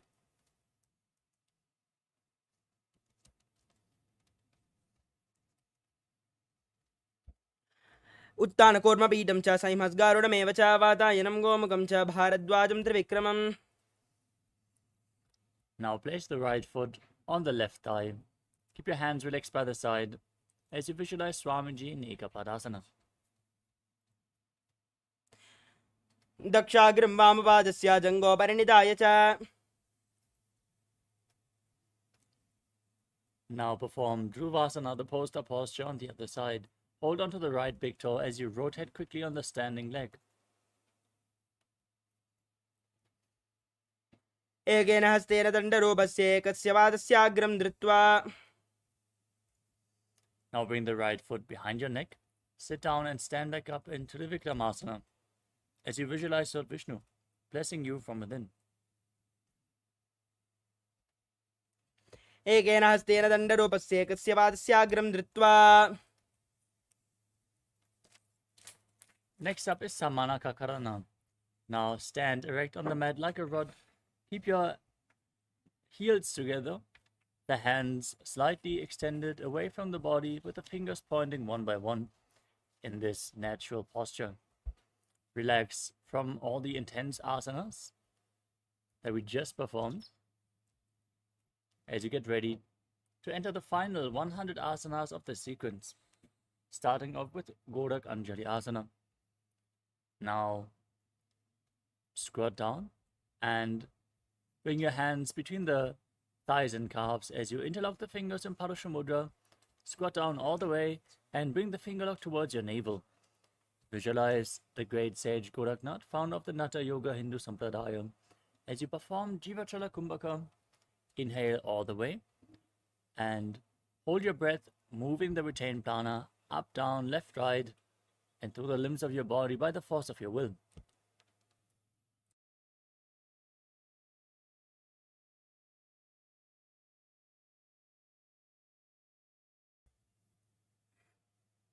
प्रथम हि बौहोय बाहुरीनी च उपनिहोवे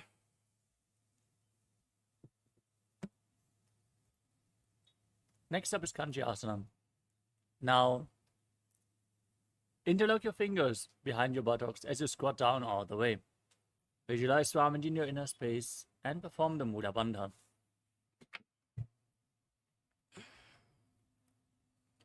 पूर्वमध्यासस्थो निवेशयामि तम्बं धृत्वा पादतलाभ्यां भूमिम् अवष्टभ्य तिष्ठेत् काञ्चासनं भवति. Next up is Bhairava. Now sit down on the ground with your heels against the perineum, feet flat, and interlock your fingers behind in Parasha Mudra as you gaze to your navel. Visualize Bhagavan Kala Bhairava, the Lord of Time. दो ओम बगा की दाल की माहली का और मिलावे पना पानी होकर मरो वैसे.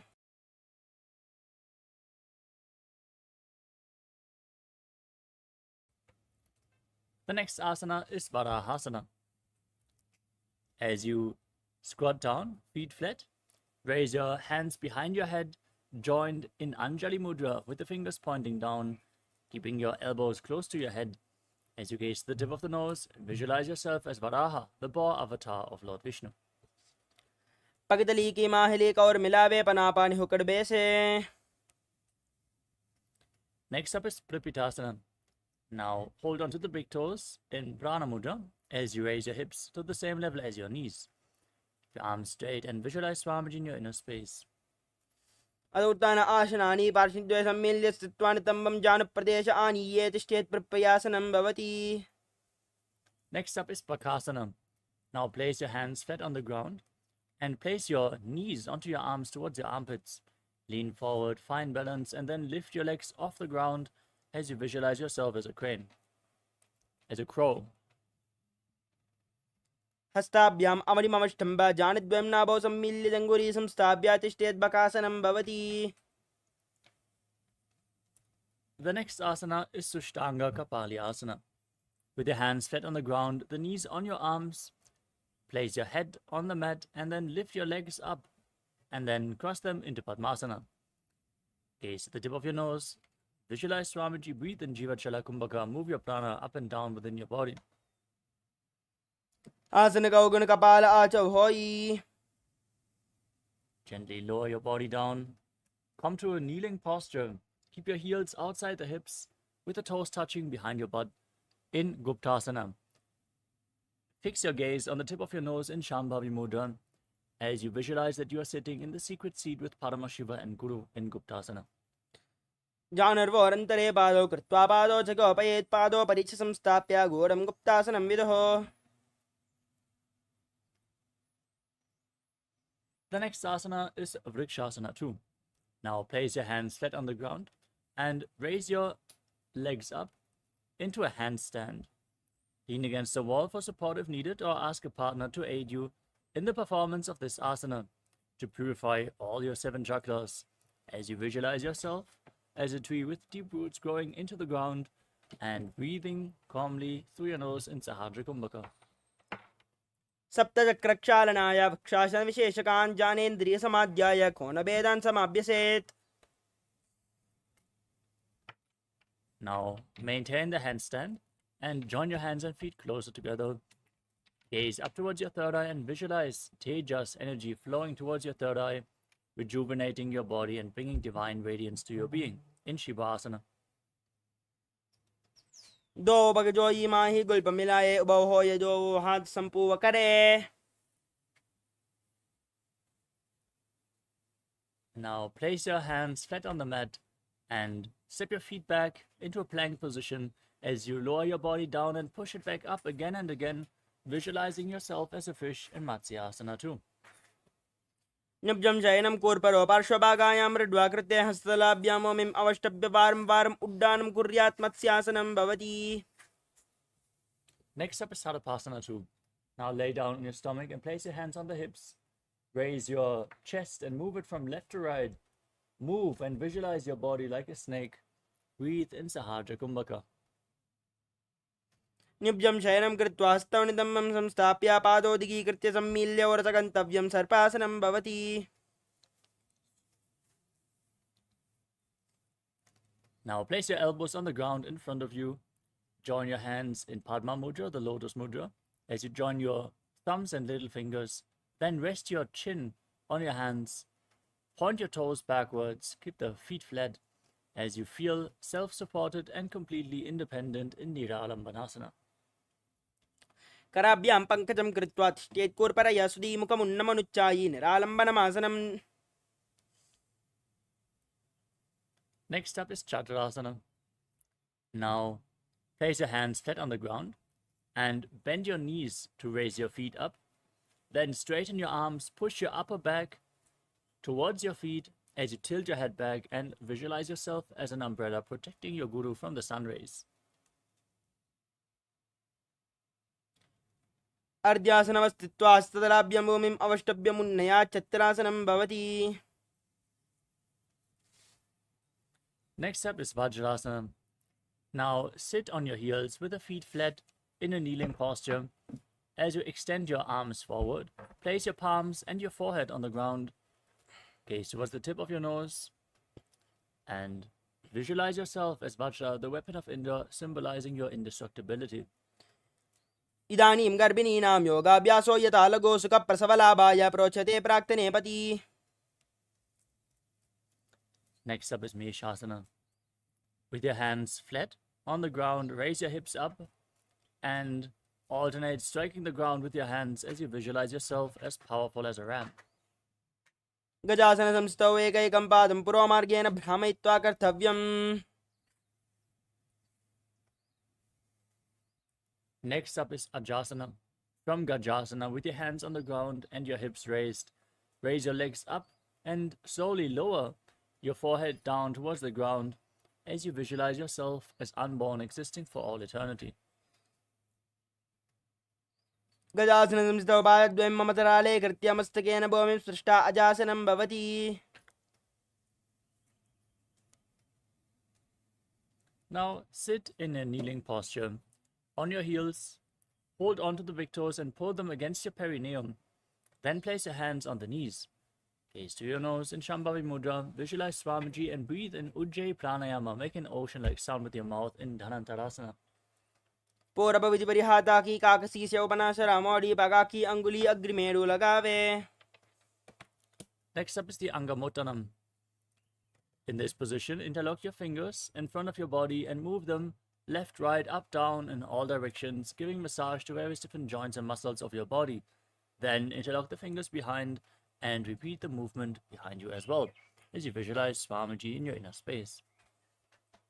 हस्ते और अंगुलिर्बद्ध्वा हस्ते और मध्यात् सर्वम् अमङ्गं निक्षित्य तिष्ठेत् अंगमोत्तनम्. The next asana is Garudasana form. As you sit in Vajrasana, with your perineum on top of your heels, keep the feet pointing outward, toes pointing to the side, as you visualize yourself as Lord Garuda flying Lord Vishnu and Lakshmi on his back.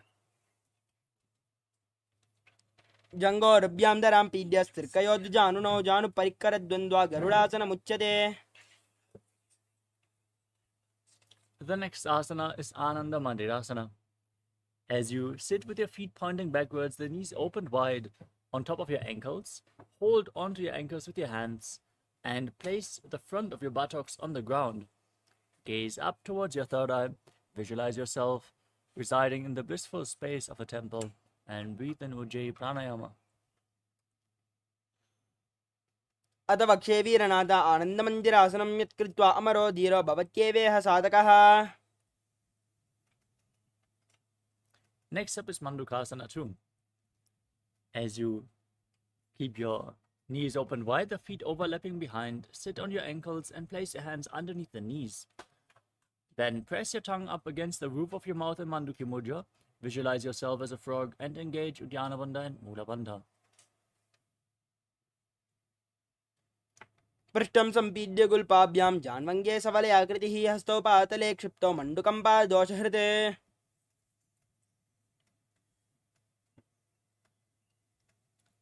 The next asana is Narasimhasana. Now tuck your toes sit on the raised heels and place your hands flat on the ground with the thumbs touching. Now, stick your tongue out, gaze at the tip of your nose, and exhale forcefully again and again as you visualize Narasimha, the lion man avatar of Lord Vishnu. दो बना पानी होय वैसे AD Mailer गुड़ानी वैसे सुम शरीर नीका ठहरावे नाजा अग्र दृष्टि कोल्याबे. Next up is Vishlakasana. From the same posture, now cover your mouth with your hands. Bring your thumbs underneath the teeth and close your mouth as you inhale through the right nostril and exhale through your mouth in Vishlaka Pranayama. Gaze at the tip of your nose and visualize yourself as Devi, victorious over all your fears. दो बगा की AD जोई गाड़ा फनम वामन पुनि होई. Next up is Makadasana. Now sit with the top of the feet flat on the mat, on your heels, knees open wide. Raise your elbows and bring your hands towards your armpits as you imitate yourself as a monkey scratching itself. Now visualize yourself as a playful monkey as you gaze to your third eye. दो बगदले संबुड आने तिनके पिष्टि भूमि परिटाने मूल द्वार एडियां वरल्यावे मूड़ा हाथ ऊंचा ठहरावे.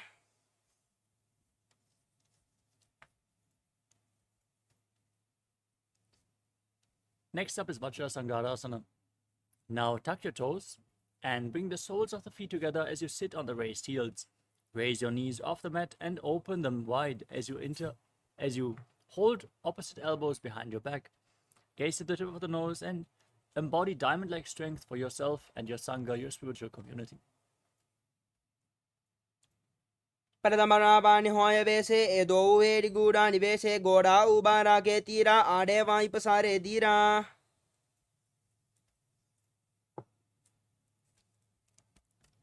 Next up is Kanjanasana. As you cross the feet, sit on top of your heels and keep the knees on the ground as you place your hands on the mat to the side of you. Gaze to your nose and visualize perfect health beyond any and all physical or mental ailments. Breathe in Ujjayi Pranayama and engage Uddiyana Bandha and Mula Bandha. कञ्जनासनमावक्ष्ये यत् कृत्वा सुस्थिरो भवेत् पृष्ठे पातद्वयं बद्ध्वा हस्तो भूमौ प्रधारयेत् भूमौ हस्तद्वयं नाता पातयित्वा निलम्बिभेत् पृष्ठे पादद्वयं बद्ध्वा कञ्जनाने जयी भवेत्.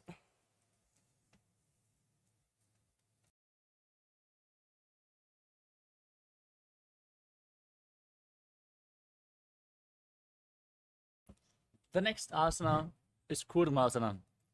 As you keep the feet overlapping and sit on your heels, place your hands on the respective knees. Gaze to the tip of the nose in Shambhavi Mudra and make your upper back and neck stiff like the shell of a turtle as you visualize yourself as a turtle with a stable body and mind to live for centuries. गुल्बोज वृषणस्यादो विक्रमेण समाहितौ ऋजुकाय शिरो ग्रीवं कूर्मासनमिति ईरितम्.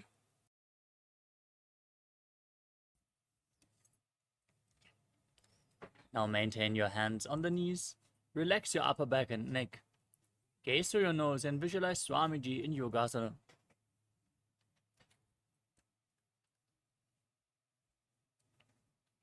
गुल्बोज वृषणस्यादो विक्रमेण समाहितौ ऋजुकाय शिरो ग्रीवं कूर्मासनमिति ईरितम्. Next up is Vijogasana. Now stand on your knees and cross your feet behind, placing your feet close to the opposite knees with your toes tucked. Then hold onto your calves with the fingers inside and the thumbs outside. Gaze up towards your third eye, visualize Swamiji and visualize a space of eternal oneness, Advaita, with your Guru. गोड़ा मामनो above होई गोड़ा आधारा के दोई दचपाद की पानी रहावे पनोवाम गोड़ा दिगिल्यावे. Next up is Ushtrasana. Now keep the top of the feet flat as you raise up on your knees. Hold onto your ankles with your hands and lean back. Push your hips forward and tilt your head back all the way as you visualize yourself as a camel in Ushtrasana too. मेरुदंड ग्रंथि दाढ्य संपिपादय शुष्पमान कपोतो श्वासनाभ्यासं कुर्यान्मितहितासनः.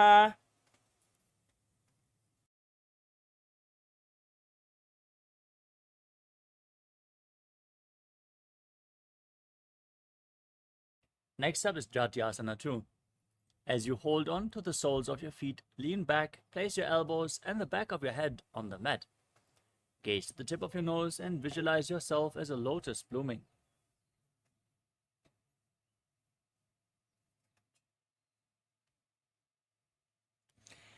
दो वेड़ी संबुड़ करे सोले मूल द्वारी दरी दरे पना पानी हुकड़ हो जबे से बहुरी पिष्टि दिश कर जो ऐसे. Next up is Vidatasana. From the same position, place the back of place your back on the ground and raise up again and again. You can use the support of your hands if needed, as you gaze to your nose and visualize the healing and liberation of all causal subtle forms of your body. जंगाप्ति भूमौ निधाय जंगोदरयोः ऊरुनी संस्थाप्य पृष्ठिवं संवारं वारं स्पृशेत् विराटासनं भवति. The next asana is Kapotasana.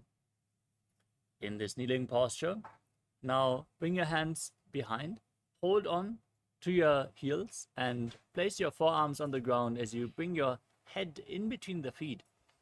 Visualize yourself as a beautiful dove. Breathe in Ujjayi Pranayama.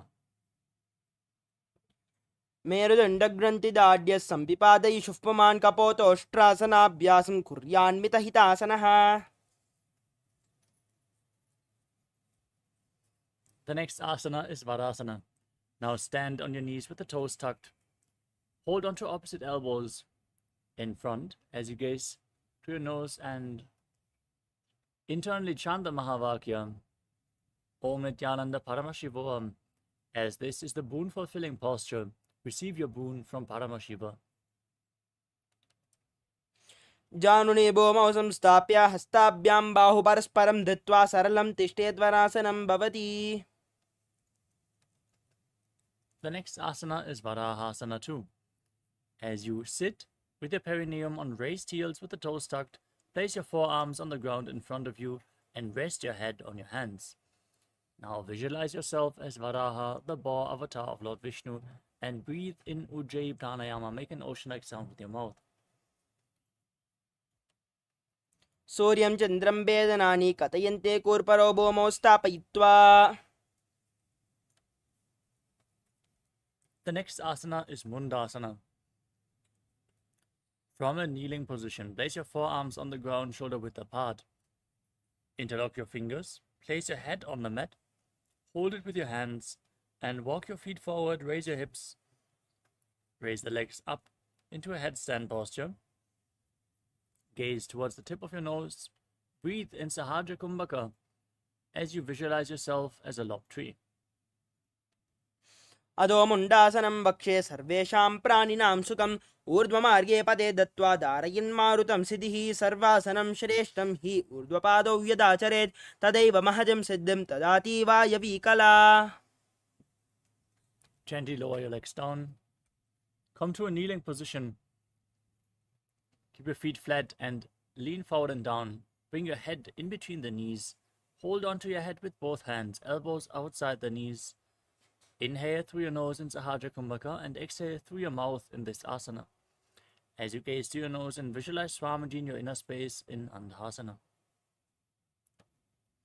प्रथम भगतली समडहरावे कोरमाहिली उभय मिलावे पनापानि हुक्कड़ करबे से दो वेड़ी गूढ़ानि वैसे. Next up is Viparita Shalabhasana. Now lay down on your stomach and bring your hands above your head. Hold on to weights if you want to intensify this asana. As you raise your legs, arms and chest off the mat and hold, visualizing yourself as a locust. शलभासन भेदाश्च नतबेरुण्ड नामके गन्धबेरुण्ड शयिते शीर्षदण्डासनं तथा. Next up is Kapalasana, the skull posture. Now bring your hands next to the hips with the palms facing down. Place your forehead on the mat and raise your legs up as you visualize a skull representing the mind with purified thoughts and the strong will to attain enlightenment. कपालं भूमौ निधाय ऊर्ध्वं बाहुदौ नयेत् कपालासनं भवति. Next up is Akasha Kapotasana. As you keep your hands next to the hips, raise your hips and legs up. Bring your feet in front of your head as you try to touch the ground with the toes as you visualize yourself as a free and open dove.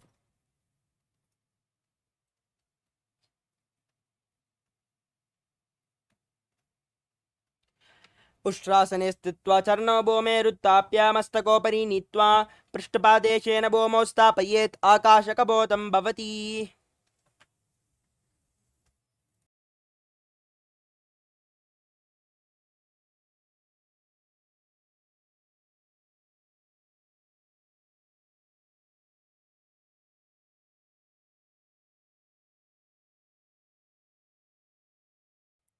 The next asana is Chatakasana.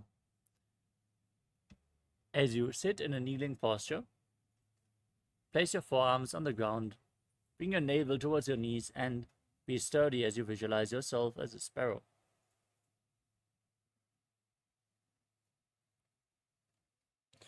कोर्परापर्यन्तौ हस्तौ धरामवष्टभ्यजानुनीनाभो सङ्कुच्य तिष्ठेतं चटकासनं भवति.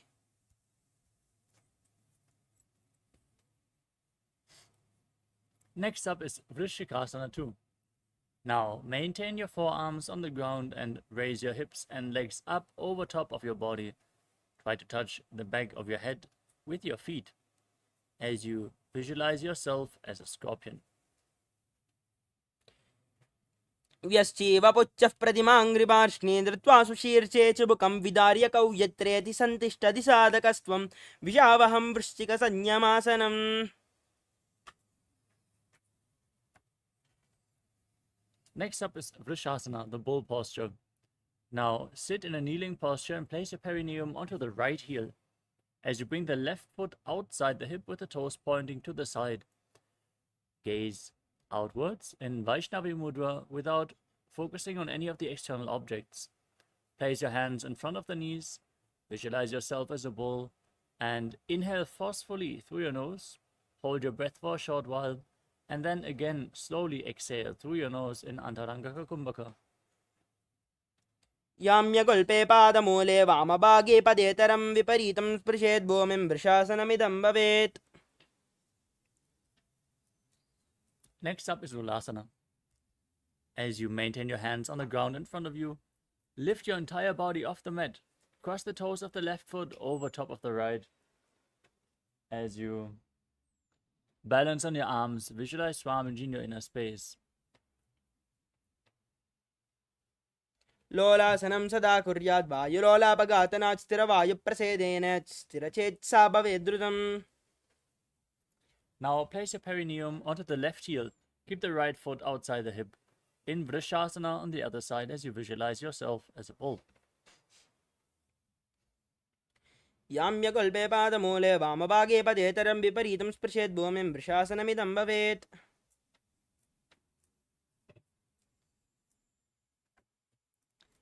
The next asana is Balagunasana. Now tuck the toes of the left foot and sit on the raised left heel. Place the right foot flat, keep your hands on the knees, and visualize Balagunahai, one of the 84 siddhas in your inner space. आसनगौगणजलविकारजायी.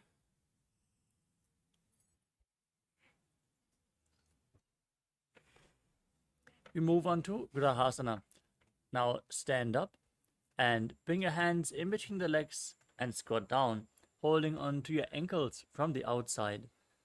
Now visualize yourself as the entire planet as you keep breathing in Antarangaka Kumbhaka. पातले संस्थाप्य जानमध्ये कूर्परो संस्थाप्य गुल्पप्रदेशो धृत्वा तिष्ठेत् ग्रहासनं भवति.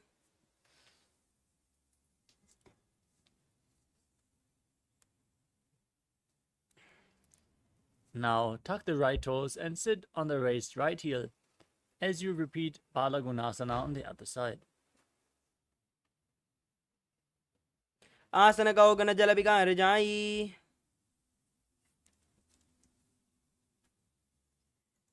The next asana is Utkatasana. Now, tuck the toes of both feet and sit on the raised heels as you raise your knees off the ground and place your hands on top of the knees. Hold onto weights If you want to intensify this asana, gaze outwards without focusing on any external objects. Visualize Swamiji in your inner space. Perform the Mula Bandha. Yujasvijosti yata urdajanu yatrasane. Next up is Vajrasangarasana 2. As you sit on raised heels, bring the soles of the feet together. Keep the knees lifted off the ground, spread wide apart as you hold on to opposite elbows behind your back. Visualize Swamiji in your inner space as you do so. Pradamapanapani hoya jese do eri goda nivese goda ubara ke diya ade vai pasade dira.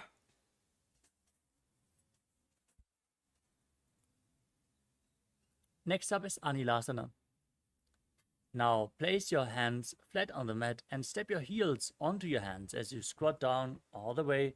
Keep your arms straight and gaze to the tip of your nose in Shambhavi Mudra as you visualize yourself as being able to live off of air alone. Do hat boom baritane kahuni jadina bilag ane.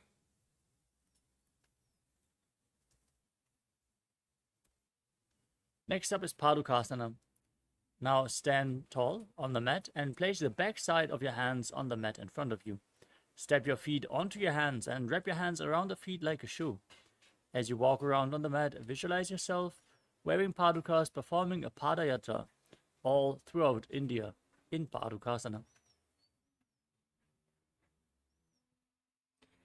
Hastatalayoho padale kritva tishtet gachet padukasanam bhavati.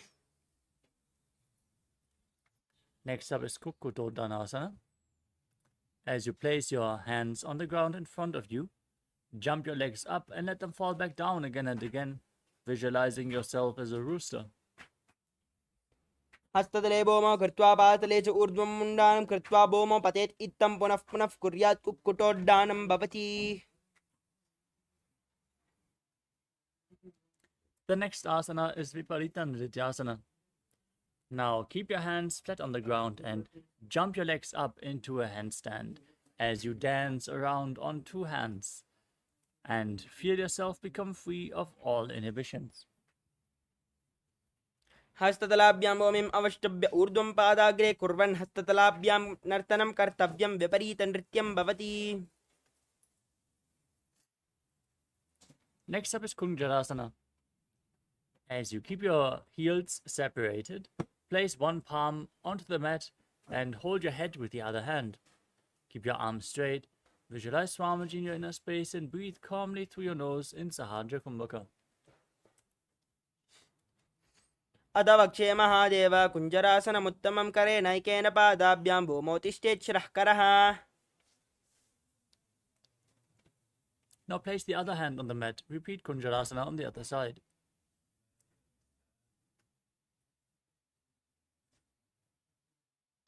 Adavakshe mahadeva kunjarasanam uttamam kare naikena padabhyam bhumotishtet shrah karaha.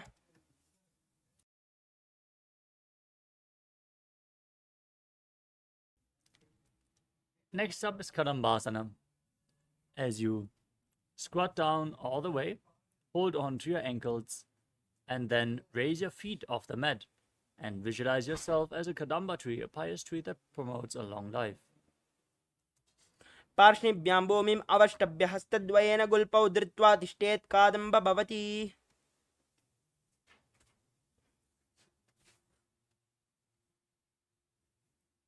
Next up is Pavana Muktasana.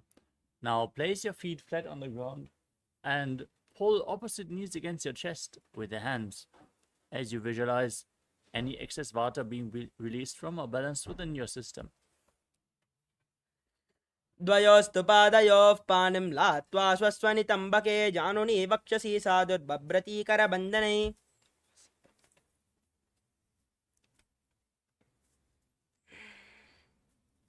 The next asana is Chakorasana. Now bring the left leg behind your neck and keep the other leg extended forward. Place your hands on the ground beside you and then lift your entire body off the mat as you gaze up towards your third eye and visualize yourself as a powerful source of energy. द्वयोस्तु पादयोः पानं लात्वा स्वस्वनितम्बके. Now keep the right leg extended. Hold on to the respective big toes with your hands in prana mudra. And pull the left leg against your ear as you visualize yourself as a bow. Breathe calmly into Sahadra Kumbhaka in Dhanurasana too. पादाङ्गुष्ठौ पाणिभ्यां गृहीत्वा शरणावधि धनुराकर्षकाकृष्टं धनुरासनमीरितम्. Next up is Ashtavakrasana. Now bring the left leg over top of the left shoulder and hook the right foot over top of the left. Now extend the legs out to the side, lean forward, find balance, lift your entire body off the mat and balance on your arms as you visualize yourself as a flying crane. वासिष्ठमदकौण्डिन्यं मूर्धकुक्कुटमेव च अष्टावक्रमतोत्थानं मयूरं सेतुबन्धनम्. Next up is Pranasana. Now place the right foot on the left thigh and keep the left foot flat as you keep the left knee raised. Bring your left shoulder underneath the raised knee and push the right knee to the mat. Fix your gaze on the third eye in Shambhavi Mudra as you visualize you are immortal and able to live off of air alone.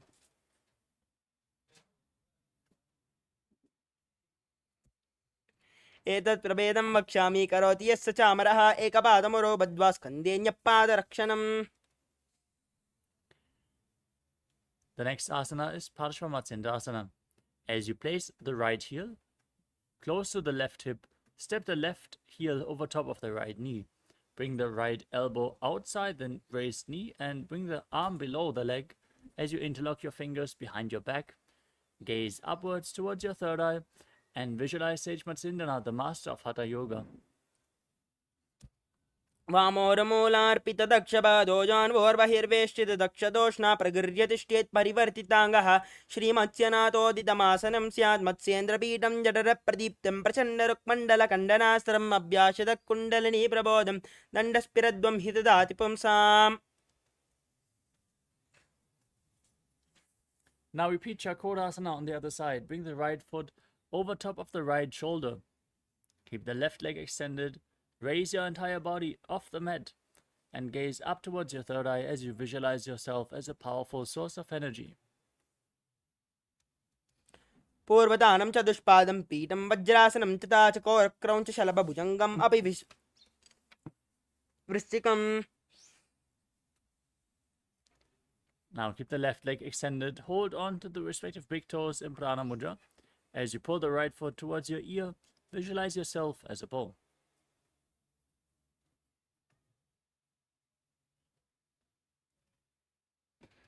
पादाङ्गुष्ठौ पाणिभ्यां गृहीत्वा श्रवणावधि धनुराकर्षकाकृष्टं धनुरासनमीरितम्. Now repeat Ashtavakrasana on the other side. Now bring the right leg over the right shoulder, the left foot over top of the right.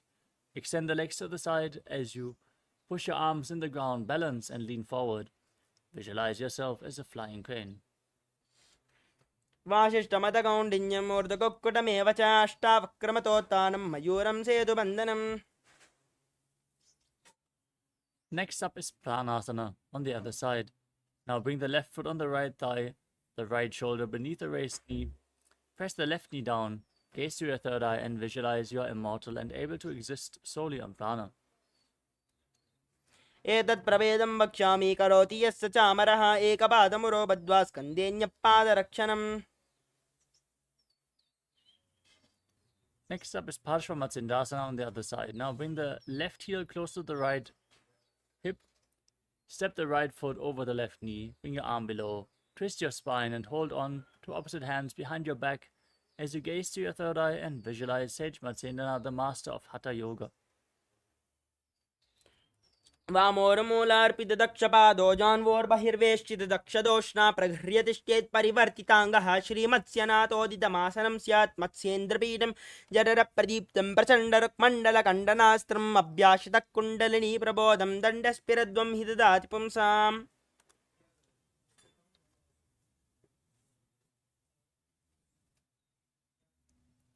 The next asana is Ardha Paschimottanasana. Now, press the left heel against the perineum and keep the right leg extended forward. Lean forward and down. Hold on to the front foot with both hands as in Paschimottanasana. Bring your head to the knee and visualize Swamiji in your inner space as you gaze outwards in Vaishnavi Mudra without focusing on any external objects, while moving your retained prana freely through your system by the force of your will in Jiva Chala Kumbhaka.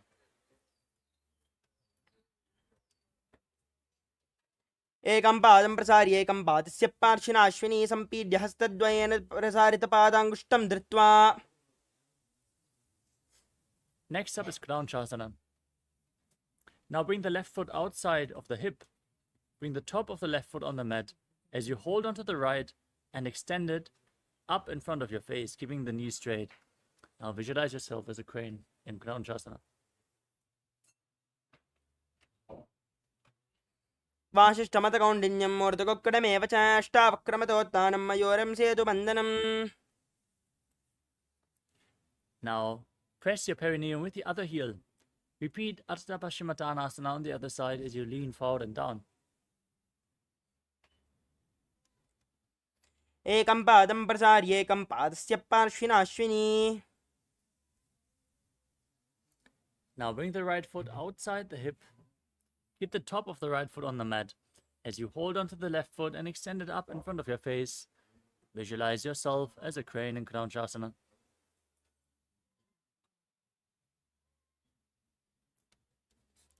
वाशिष्ठमतकौण्डिन्यं मूर्धकोक्कडमेव च अष्टावक्रमतोत्थानं मयूरं सेतुबन्धनम्. उत्थानपादं क्रौञ्चं च मरीचिं वीरभद्रकं नटराजं त्रिकोणं च सुप्ताङ्गुष्ठप्रसारणे.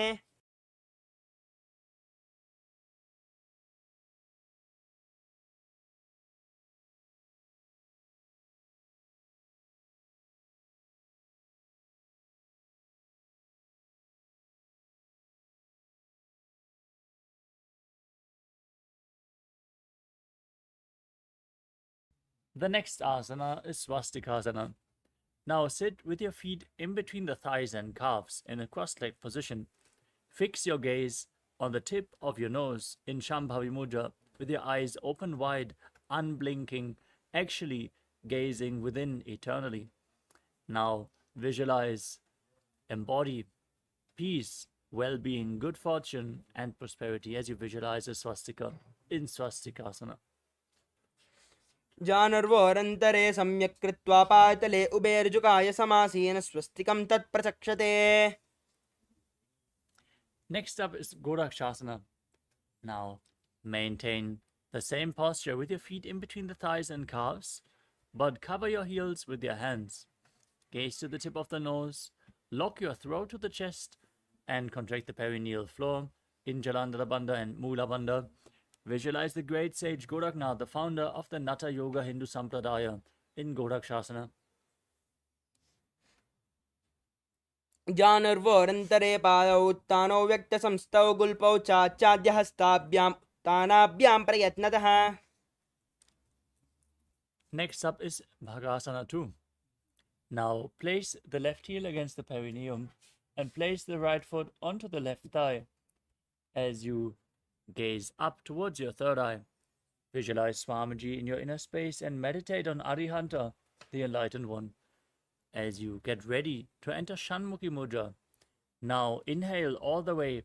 Close your mouth with little and ring fingers, the nostrils with the middle fingers, the eyes with your index fingers, and your ears with your thumbs. वामपार्श्वगुडं संस्थाप्य दक्षाग्रं वामजगने.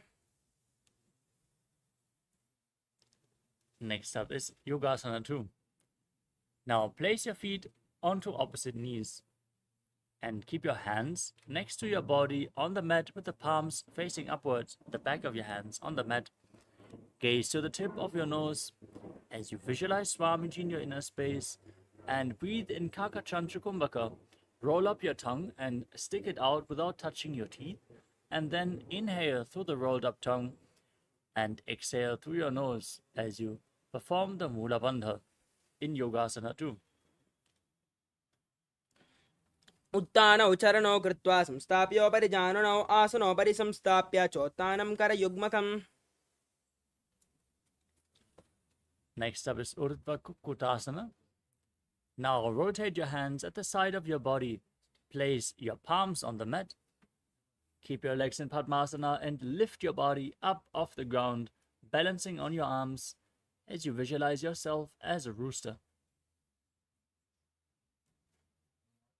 वासिष्ठमतकौण्डिन्यं मूर्धकोक्कुटमेव च अष्टावक्रमतोत्थानं मयूरं सेतुबन्धनम्. The next asana is Siddha Haratali Asana. Now bring your hands in between the legs. Place your palms on the ground without lifting your body up. Stay seated on the mat. Gaze to the tip of your nose. Visualize Swamiji in your inner space. And breathe in Kakachantra Kumbhaka. प्रथम पद्मासन को करे हस्त दो वो गोड़ासन दिदरे ube हथेली boob देरी राखे पोछा गोड़ासन दिमा हिदाके. The next asana is Hamsasana. As you push your hands into the ground and lift your entire body up in Padmasana. Fix your gaze on the nose and visualize yourself as an elegant swan. कुक्कुडासनस्थित्वा स्कन्दपर्यन्तम् ऊरुनि नीत्वा तिष्ठेत् हंसासनं भवति. Next up is Karmukasana. As you visualize yourself as Pinaka, Lord Shiva's bow, bring your hands in between the legs and push them behind your body. Lean forward and down, place your forehead on the ground, and interlock your fingers behind in Parusha Mudra. As you keep breathing in Kakachantra Kumbhaka and perform the Mula Bandha. प्रथम पद्मासन को करे गोड़ासन दिमा हिदरे. The next asana is Kurmasana too. As you sit in Padmasana, bring your hands in between the legs and bend your elbows to hold onto the respective shoulders with your hands. Now visualize yourself as a turtle having a stable body and mind to live for hundreds of years. बामी जंगबर दक्षिण पावा दहिनी जंगबर बामिल्यावे. Now, from the same posture, tuck your chin to the chest. In Jalandhara Bandha, gaze at the tip of your nose and rejoice, knowing you're sitting in Shiva's secret knot posture, Granthi Bhedasana.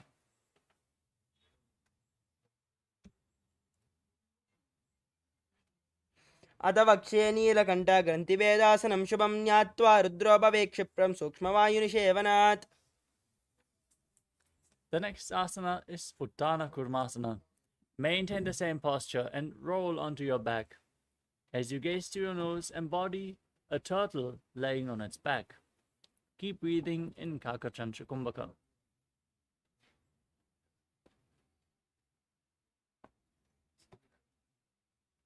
कुक्कुडासनबन्धस्थं कराभ्यां धृतकण्डनं पीठं कूर्मवदुत्थानम् एतम् उत्तानकूर्मकम्.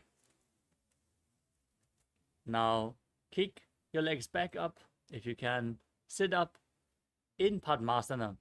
As you keep your hands in between the legs, place one palm on the mat and hold its wrist with the other hand.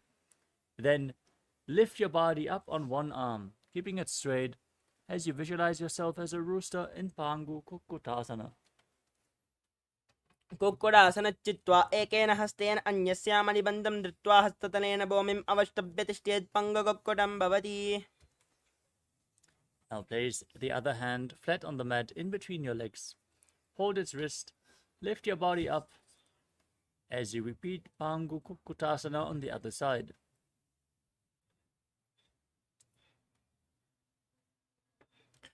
कुक्कुडासनच्चित्वा एकेन हस्तेन अन्यस्यामनिबन्धं धृत्वा हस्ततलेन भूमिम् अवष्टभ्य तिष्ठेत् पङ्गकुक्कुटं भवति. Next up is Gridrasana. Maintain Padmasana and place your elbows on your toes. Now interlock your fingers in Parusha Mudra and rest your chin on your hands, pressing your thumbs against your throat. As you visualize, you have gone beyond all greed and covetous. जानुर्वोरन्तरे पादौ उत्तानौ व्यक्तसंस्थौ गुल्पौ चाचाद्यहस्ताभ्याम् उत्तानाभ्यां प्रयत्नतः.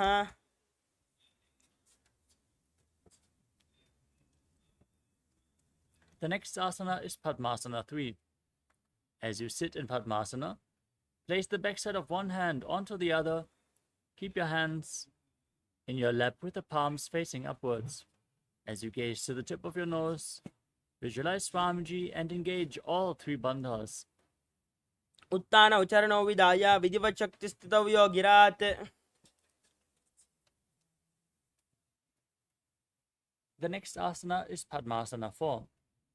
Now place your hands on the respective knees. Gaze to the tip of your nose and visualize Paramashiva in your inner space. As you perform the Muda Bandha, internally chant Om Nithyananda Paramashivoham. एतत् पद्मासनं कुर्यात् प्राणवायु प्रसिद्धे शुभासनं सदा ध्यायेत् पूरयित्वा पुनः पुनः. Next up is Karmukasana 2. Now maintain one hand on the respective knee and place the other hand around the respective big toe in Prana Mudra. Move the big toe round and round in a circular motion as you visualize yourself as Pinaka, Lord Shiva's bow. Then repeat the movement on the other side. अतान्यासनमावक्ष्य योगपूरकरक्षणात् कृत्वा पद्मासनं पाद अङ्गुष्ठजङ्घयोः स्थितम्.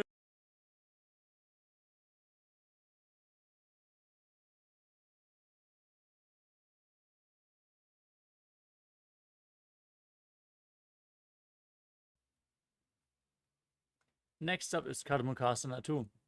With your legs in Padmasana, cross your arms behind your back. Hold on to opposite big toes in Prana Mudra. As you gaze towards your nose, breathe in Kakachancha Kumbhaka. Engage all three bandhas and visualize yourself as Pinaka, Lord Shiva's bow. कर्मुकासनमाक्षित्य उदरे पूरयेत् सुखं तदा वायुर्वसो याति कालेन सूक्ष्मवायुना कृत्वा पद्मासनं मन्त्री वेष्टयित्वा प्रधारयेत्.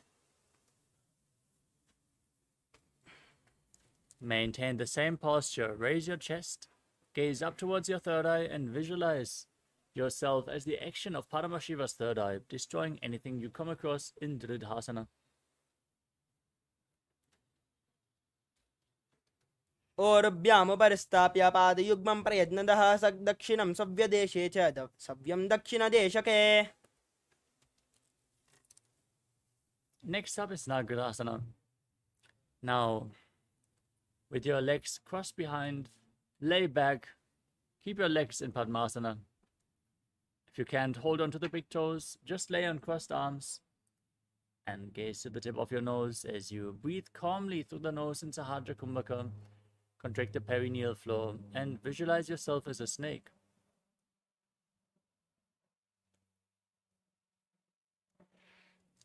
प्रथम पद्मासन कोटाने दो हाथ पाचाने आने पाद अंगूठा पकड़े आने सोवे कहुन्या कुल्या पानी.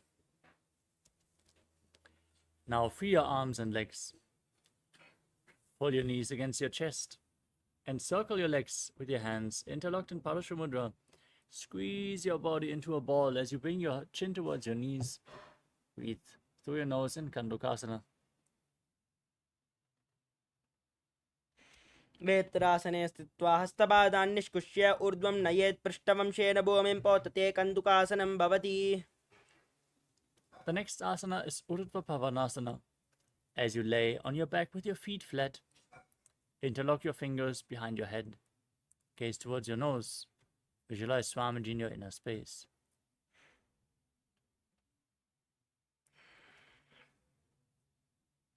प्रथमसोदो सैन करावे गोड़ा उबाराशे मिलावे गुल्पमाहिला अंगुष्टदो ही करे कसमेल रसोया.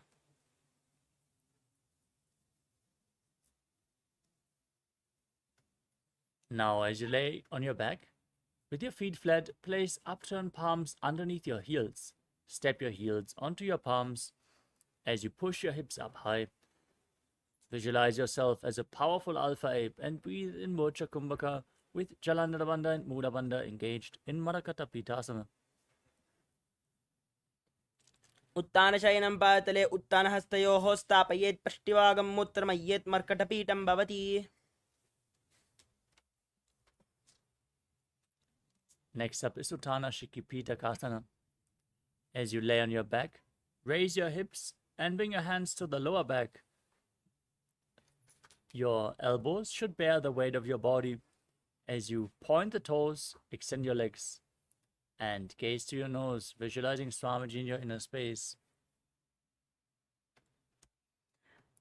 जङ्गोरुबलहीनश्चेत् उत्तानश्किबीडकम् अप्रमत्तः प्रकुर्वीत भुक्तेः पराग्विजितेन्द्रियः.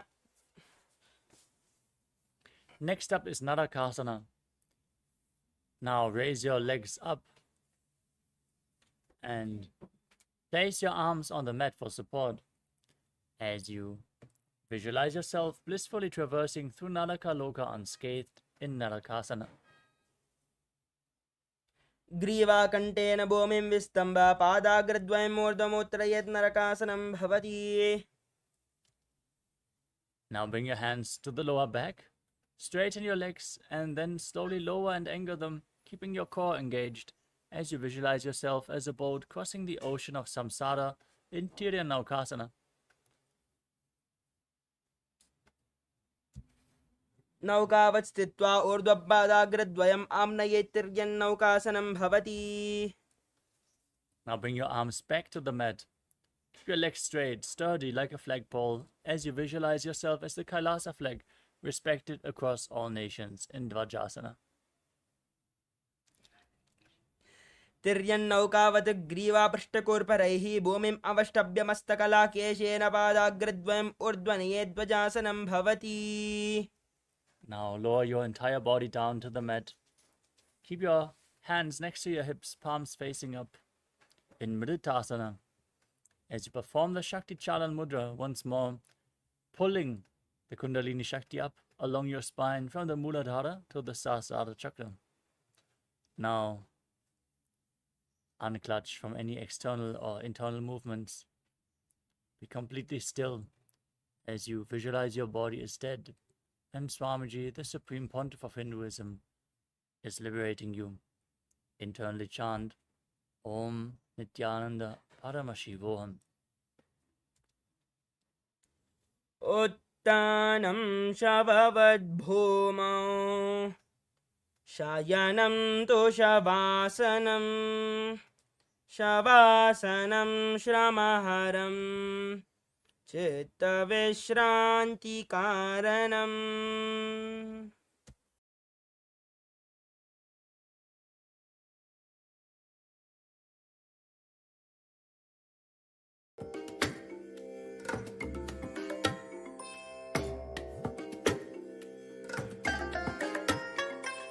I bless you all.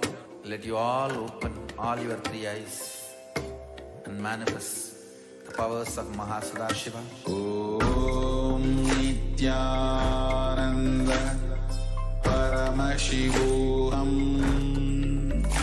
Om Nithyananda Paramashivoham.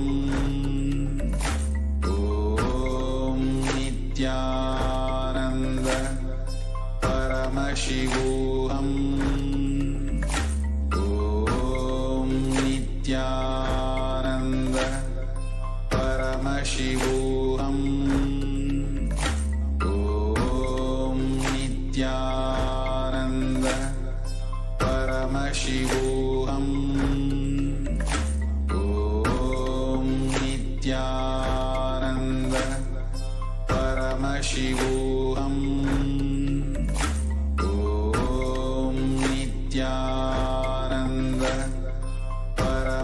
Paramashivoham.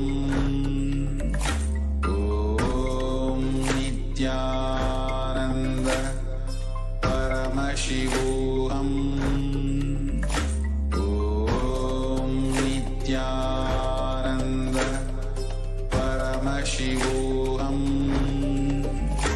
Om Nithyananda Paramashivoham. Om Nithyananda Paramashivoham. Om Nithyananda Paramashivoham. Om Nithyananda Paramashivoham. Om Nithyananda Paramashivoham.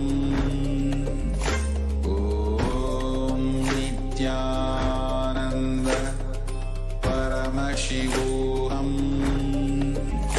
Om Nithyananda Paramashivoham. Om Nithyananda Paramashivoham. Om Nithyananda Paramashivoham. Om Nithyananda Paramashivoham. Om Nithyananda Paramashivoham. Om Nithyananda Paramashivoham. Om Nithyananda Paramashivoham. Om Nithyananda Paramashivoham. Om Nithyananda Paramashivoham. Om Nithyananda Paramashivoham. Om Nithyananda Paramashivoham. Om Nithyananda. Slowly return to your physical body. Start to wiggle your fingers and toes, your wrists and your ankles, your elbows and your knees. Pull your knees up towards your chest and encircle them with your hands. Squeeze your body into a ball. Rock your body from side to side and slowly return to a comfortable seated position. Congratulations, you completed the Dvidya Vinyasa Krama, all 308 asanas of the sequence. With this, we're going to conclude today's Nithyananda Yoga session and move on to the power manifestation. So stay tuned and manifest the Shaktis of Paramashiva. Now, sit straight with your head, neck and spine in a straight line. Join your hands in Namaskara Mudra in front of the chest. Close your eyes, take a deep breath. Visualize Swamiji as we chant the Purna Mantra. Om Purnamadav Purnamidam Purnat Purnamudachyate Purnasya Purnamadaya Purnameva Vashishyate. Om Shanti Shanti Shanti Hari Om Tat Sat. Sarvam Bhagavat Shri Nithyananda Paramashiva Padukar Panamastu. Om Nithyanandam. Nithyanandam, everyone.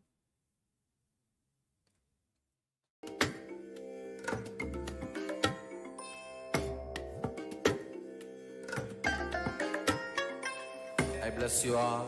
Let you all open all your three eyes and manifest the powers of Mahasada Om Nithyananda Paramashivoham.